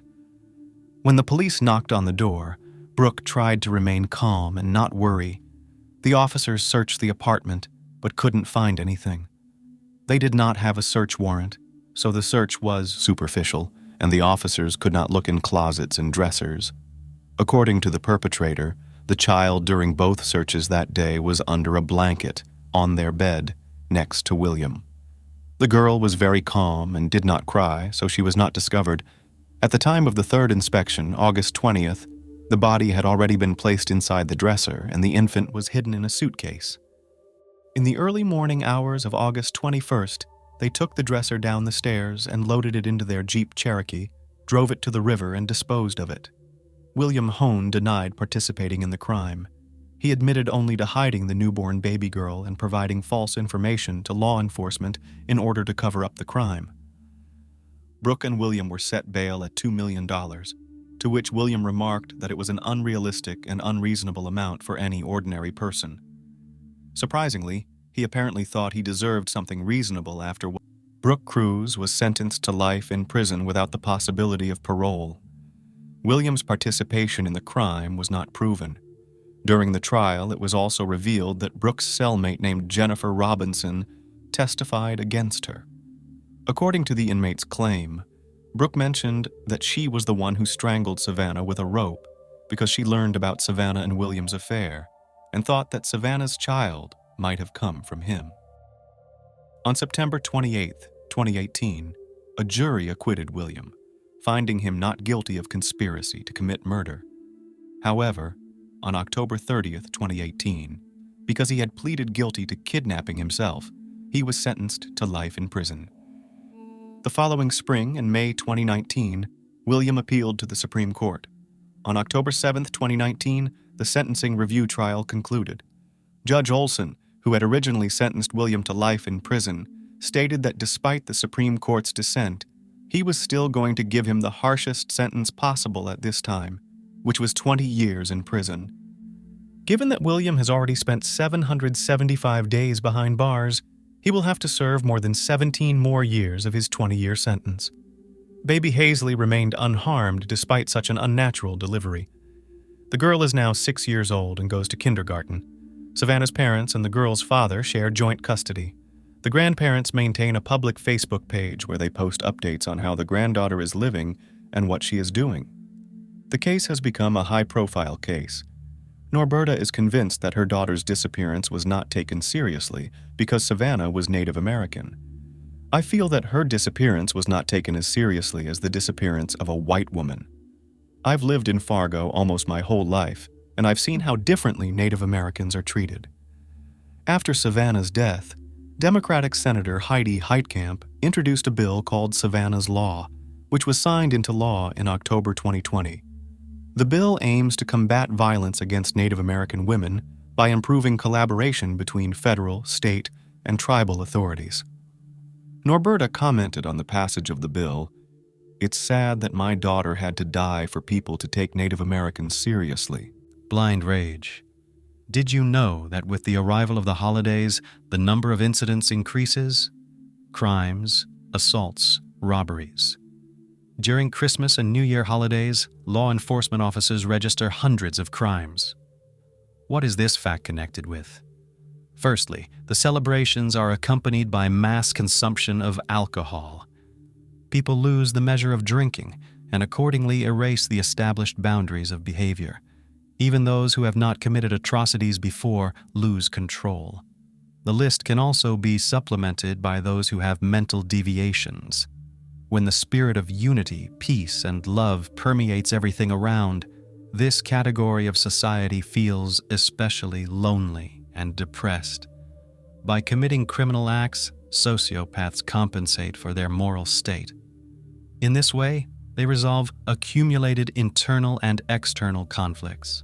On January 25, 2022, The funeral of 26-year-old Elle Edwards was held at St. Nicholas Church in Wallasey, Merseyside, England. To see the beautiful young woman off on her final journey came several hundred people. The body of the young woman was delivered on a karate catafalque drawn by 4 white horses. Her unexpected and ridiculous death could not be accepted by the family's siblings, and the cold-blooded crime, which occurred in full view of everyone, did not leave the lips of concerned citizens for a long time. A man stopped in the parking lot near the pub Beacon, located in Wallasey. The local establishment had a special flavor and was full of visitors on Christmas Eve. For hours on end, the stranger kept his eyes on the entrance to the establishment. He felt that this was the most opportune moment for revenge. In the run-up to the festivities, the attention of many would be lessened. This meant that if he carried out his plan, he would be able to get away unnoticed. When at last the target appeared on the horizon, he fired. With a sense of satisfaction, the perpetrator started the car and fled the scene. On December 24, 2022, there was no sign of trouble. The city atmosphere was filled with magic. Everyone was preparing for the upcoming holiday. The streets were not crowded. In search of missing products, some residents were actively shopping in stores. Those who had not yet bought gifts strolled through shopping centers. However, most citizens were at home with their families. Christmas is a time of gatherings and cozy company. The Edwards family was also involved in the pre-holiday hustle and bustle. In addition, everyone was waiting for Lucy, one of the daughters of the family. To meet the upcoming holidays with her family, the girl flew in from Dubai. Her sister Ella was especially looking forward to Lucy's return. They were close in spirit and kept in touch despite the distance of thousands of miles. When the joyful moment of meeting occurred, the girls decided to cross paths with friends at the local pub, Beacon. There they had a great time. They danced and sang in karaoke, joked and laughed a lot. It was calm and peaceful as never before. However, the general merriment was broken by loud clapping. "Are those fireworks?" someone asked in the crowd. No, the atmosphere of celebration was disturbed by someone's madness. At 11:50 p.m., 12 gunshots rang out at the entrance to the pub. The bullets hit 5 people, 4 guys, and 1 girl. Ella Edwards suffered 2 gunshot wounds to the head. Someone familiar with her attempted to give her artificial respiration, but the efforts were futile. Elle's condition was deteriorating. The injuries were too severe. After calling emergency services, ambulances arrived at the scene of the shooting. Having examined the victims, the medics made a preliminary conclusion.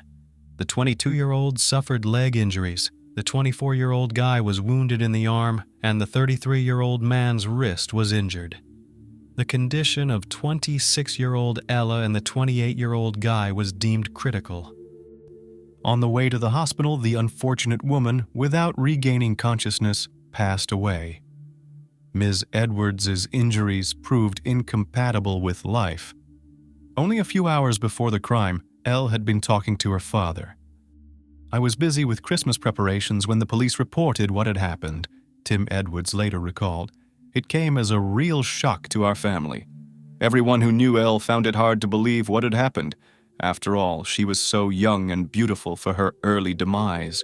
Did she really have ill wishers in her entourage who were capable of such a thing?" Ella Edwards was a very beautiful and cheerful girl. She worked as a beautician in a local beauty parlor and also worked part-time as a dental assistant. Despite her young age, she was established in life and had a good income. She was very goal-oriented and had no plans to rest on her laurels. Ella was not deprived of male attention. Nature awarded her with outstanding external data. Her friends noted that in addition to external beauty, her inner beauty stood out. She was very kind and positive. The character of Ms. Edwards allowed to find a common language even with the most capricious customers. For what the employee was on good account with the management. Thanks to the love of beauty and makeup, the girl was waiting for a brilliant future. However, life ordered otherwise. At the first stages of the investigation, there were no clues. The intruder attacked us suddenly as he disappeared. At the scene of the crime, he left only shell casings and victims bleeding. Detectives knew one thing for sure. the attack was planned. Police needed time to determine if Ellie was the target of the attack or was a random victim. For the most part, law enforcement officials were leaning toward the idea that the girl was among the victims by accident. Detectives interviewed the victim's family to get a better understanding of the victim's personality and the specifics of her life. All spoke positively about the girl and frankly did not understand that someone could have attacked her intentionally. From their words, the deceased had no enemies. Ella was very beautiful. Perhaps there would even be those who envied her or wanted to be close to her.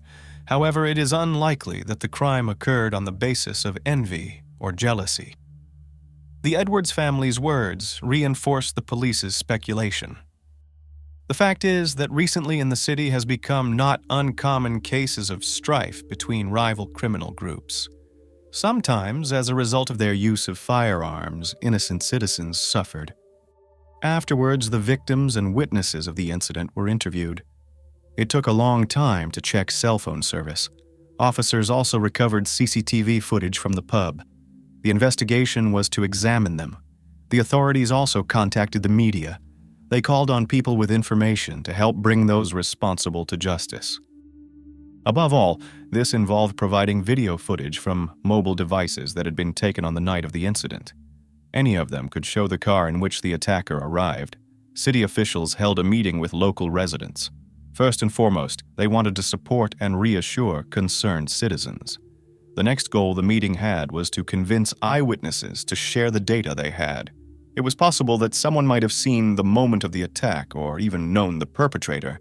A group of volunteer activists was organized who went door to door and talked to citizens. The result of the work was not long in coming. It was soon established that the attacker left the pub parking lot in a dark Mercedes A-Class.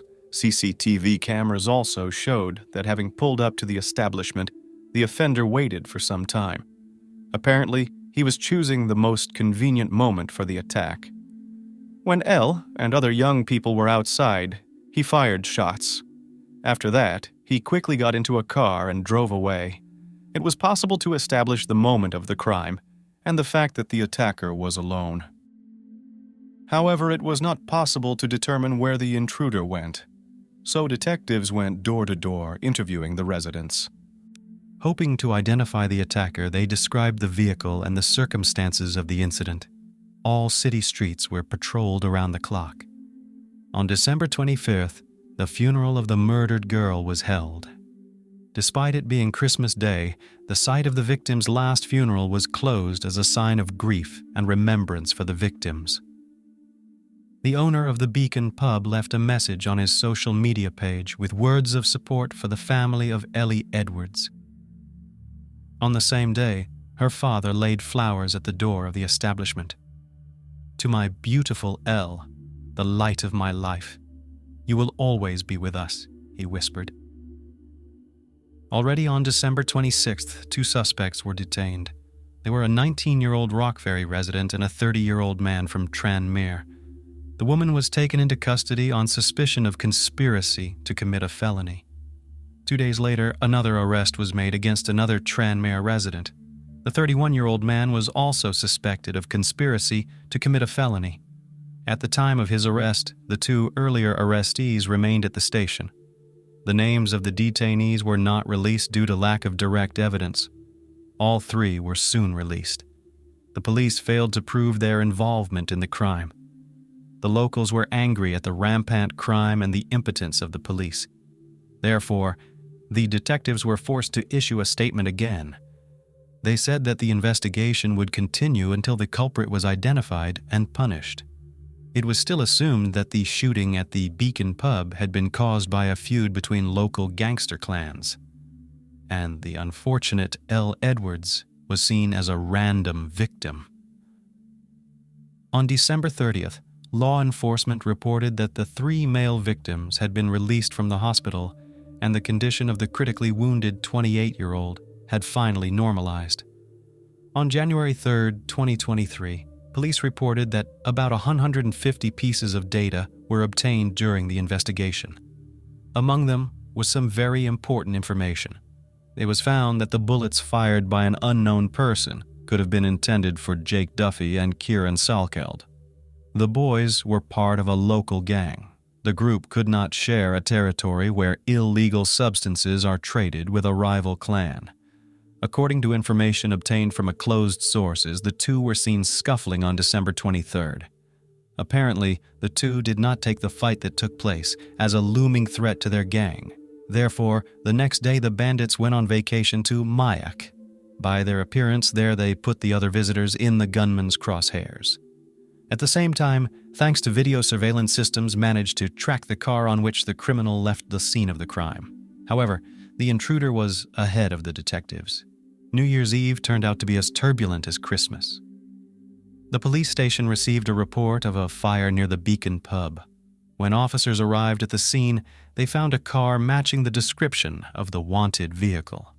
Despite the fact that the vehicle burned out completely, the examination confirmed its identity. Apparently, the perpetrator knew that the police were on the trail, so he set the fire in order to destroy the evidence. It was also possible to establish that the car was stolen. On January 11th, the total number of people suspected in the murder of L. Edwards rose to 5. Detectives said they had made an arrest of a 22-year-old man and a 23-year-old woman from Wirral. On January 13th, police announced the capture of the perpetrator of the shooting. He turned out to be Connor Chapman. Despite his young age, the boy was well known to police in the criminal world. He had a long record of robbery, hooliganism, threatening behavior, and aggravated carjacking. The latter offense was a real star attraction as he made headlines in many newspapers. He has been charged with several offenses in the current case. At the same time, the 23-year-old woman who was detained was released on bail. The investigation continued. It turned out that on the afternoon of December 24th, there was a scuffle between two rival groups. The cause was an area near a wooden church located in Beechwood. The altercation was very violent, but no compromise was reached. Somehow, Chapman became aware that several of his enemies was celebrating Christmas Eve at a local establishment.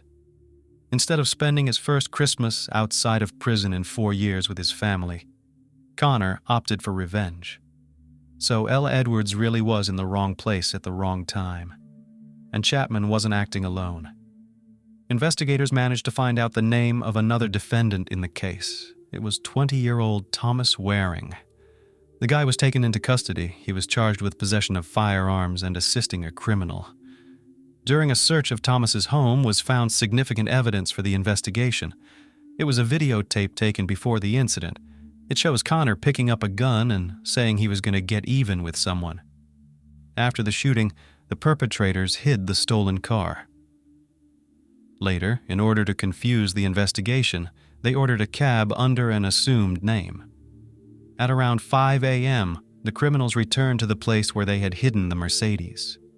In order not to waste time eliminating traces, they decided to get rid of the direct evidence in the case. As for Connor Chapman's identity, it was criminalized from a young age. He was born in Birkenhead, Liverpool. He was raised by his grandparents. The boy was abandoned by his parents at an early age. Since the teenager studied poorly, he dropped out of school shortly before his exams. In general, Connor has always been a problem child. Therefore, special hopes for the guy did not lay on neither teachers nor relatives. Chapman committed his first crime, shoplifting, at the age of 14. In 2016, he committed a carjacking. In 2017, another theft was joined by possession of a controlled substance. For the past 2 years, Chapman has been under police supervision and had restraining orders. However, he was more than willing to violate them. He was eventually deemed a danger to the community, so they restricted his access to several parts of the city. In 2018, he violated the ban again. Connor was in a restricted area. He also had a knife and illegal substances on him. That same year, the public heard about him for the first time. His sorry excuse for stealing a car became an anecdote among the local population. 18-year-old Connor had no intention of getting on the straight and narrow. Last time he stole an Audi. When a patrolman on the streets of the city noticed the stolen car, he ordered the driver to stop. Chapman, however, had no intention of obeying the officer's instructions. With all his might, he pressed the gas. He only provoked a chase. Along the way, the guy committed other offenses on the road. He ended up crashing into a curb. The car was thrown sideways and spun around.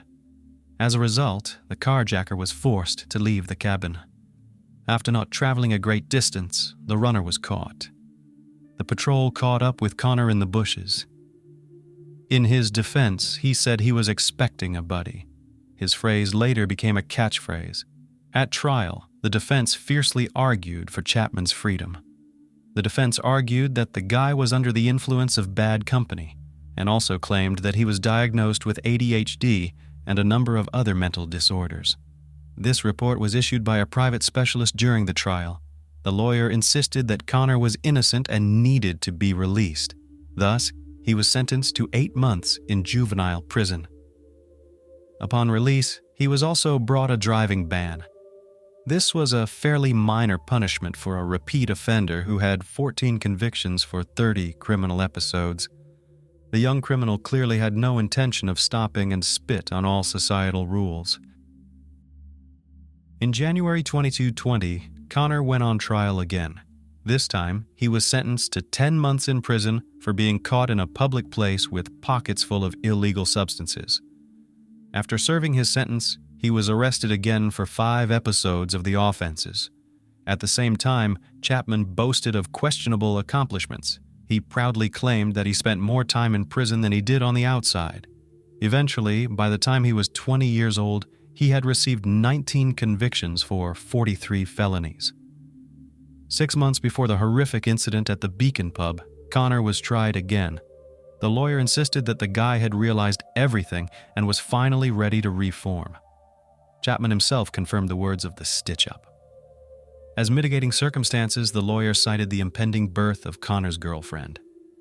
Pressing on pity, he said that the first child was born when the guy was behind bars. At the time of the last trial, the police were aware that Connor was in a gang and selling illegal substances. However, oddly enough, he was only tried for burglarizing a house and stealing a couple of electric motorcycles. Perhaps there was corruption involved in the case. At least the high-priced lawyer worked off the fees he was paid. Amazingly, everyone recognized that the guy was dangerous. At one time, law enforcement officials even made a statement on television telling the public to be wary of Connor. After committing a crime, he would serve his sentence and then be released again. It's a vicious criminal cycle. However, there was no good reason for Chapman's isolation. Most likely, it was due to the fact that no one was seriously hurt by his actions. The public was extremely indignant about the gaps in the law.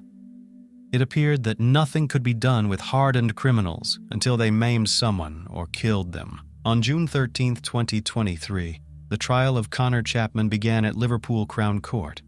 12 members of the Edwards family took part. Prosecutor Nigel Power announced what the defendant was charged with. Chapman pleaded not guilty to all charges. The fact that the guy was caught on CCTV footage, he tried to deny. Connor this time said that on the night of the attack, he was at home wrapping presents. He was also evasive about the stolen car. At first, he denied stealing the Mercedes. Connor claimed that the car belonged to his gang. Later, he said that he had burned it because he had learned that one of his associates had committed a crime with the car. As sufficient evidence had been collected, his lie was obvious. The trial lasted 3.5 weeks. During this time, all the circumstances of the crime were established.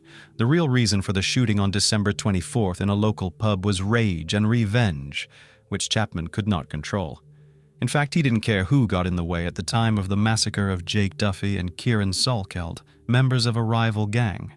Prior to that, he had acquired a Scorpion submachine gun. The weapon could fire about 15 shots in less than 1 second.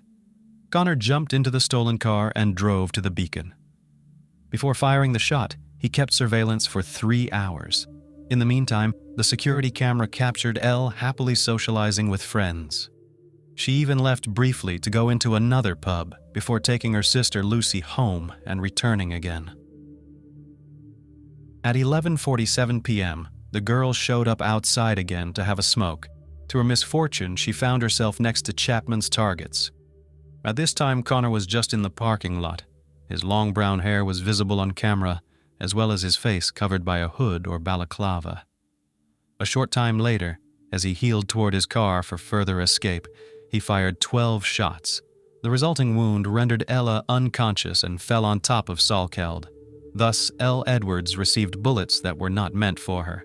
After the attack, Connor was going to flee to Spain, but literally at the airport was detained by law enforcement officers. To cover their tracks, Chapman and Waring set fire to the car and got rid of the weapon, which, by the way, was never found.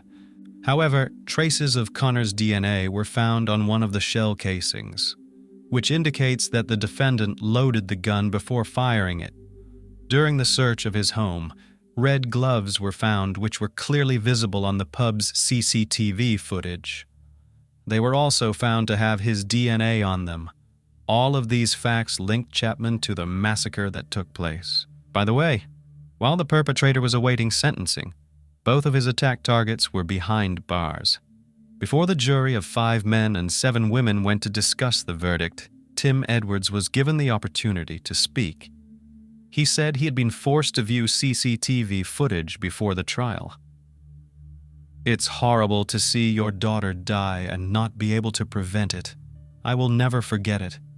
Ellie was in the street with her back turned to her perpetrator," the father reported. He added that if the shots had come 6 inches up or to the side, his Elle would still be alive. Ella's father hoped the final verdict would be fair, and the perpetrator would never again be able to spend Christmas with his family on the loose. It took the judges 3 hours to come to a unanimous decision. On July 7, 2023, Connor Chapman was sentenced to life in prison with parole eligibility after 48 years. The Edwards family was happy that the cold-blooded criminal would be behind bars for the rest of his life. The convict cynically committed the crime and did not even think to repent of it.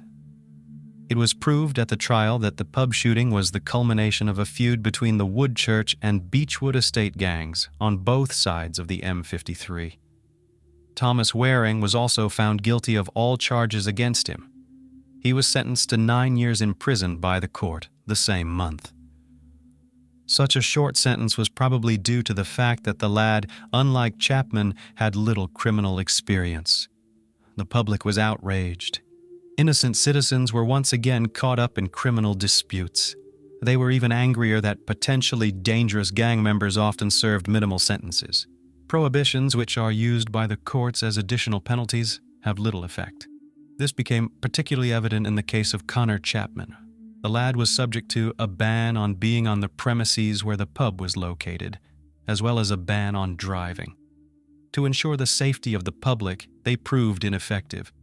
The death of Elle Edwards was proof of that. The incident highlighted the need for a review of the existing legal framework. In addition, the brazen attack once again highlighted the problem of firearms availability. After several similar deaths in the county of Merseyside, the government has allocated $350,000 to implement a pilot program. It is linked to reducing gun crime across the region. Tim Edwards also announced the organization of a fund to support victims of gun violence. One of the main goals of the national authorities should be to reduce the number of guns in the hands of civilians and criminal gangs. Father L. expressed his views. He also added that carrying weapons, even for children, is becoming the norm. The younger generation is particularly vulnerable to what they see and hear. Mr. Edwards recalled that during his childhood years, he never heard of any of the kids picking up a gun, much less knowing where to get one. In his words, everyone has become very vulnerable in today's society. People are not safe anywhere. An attack can happen in a private home, on the street, or in a crowded place.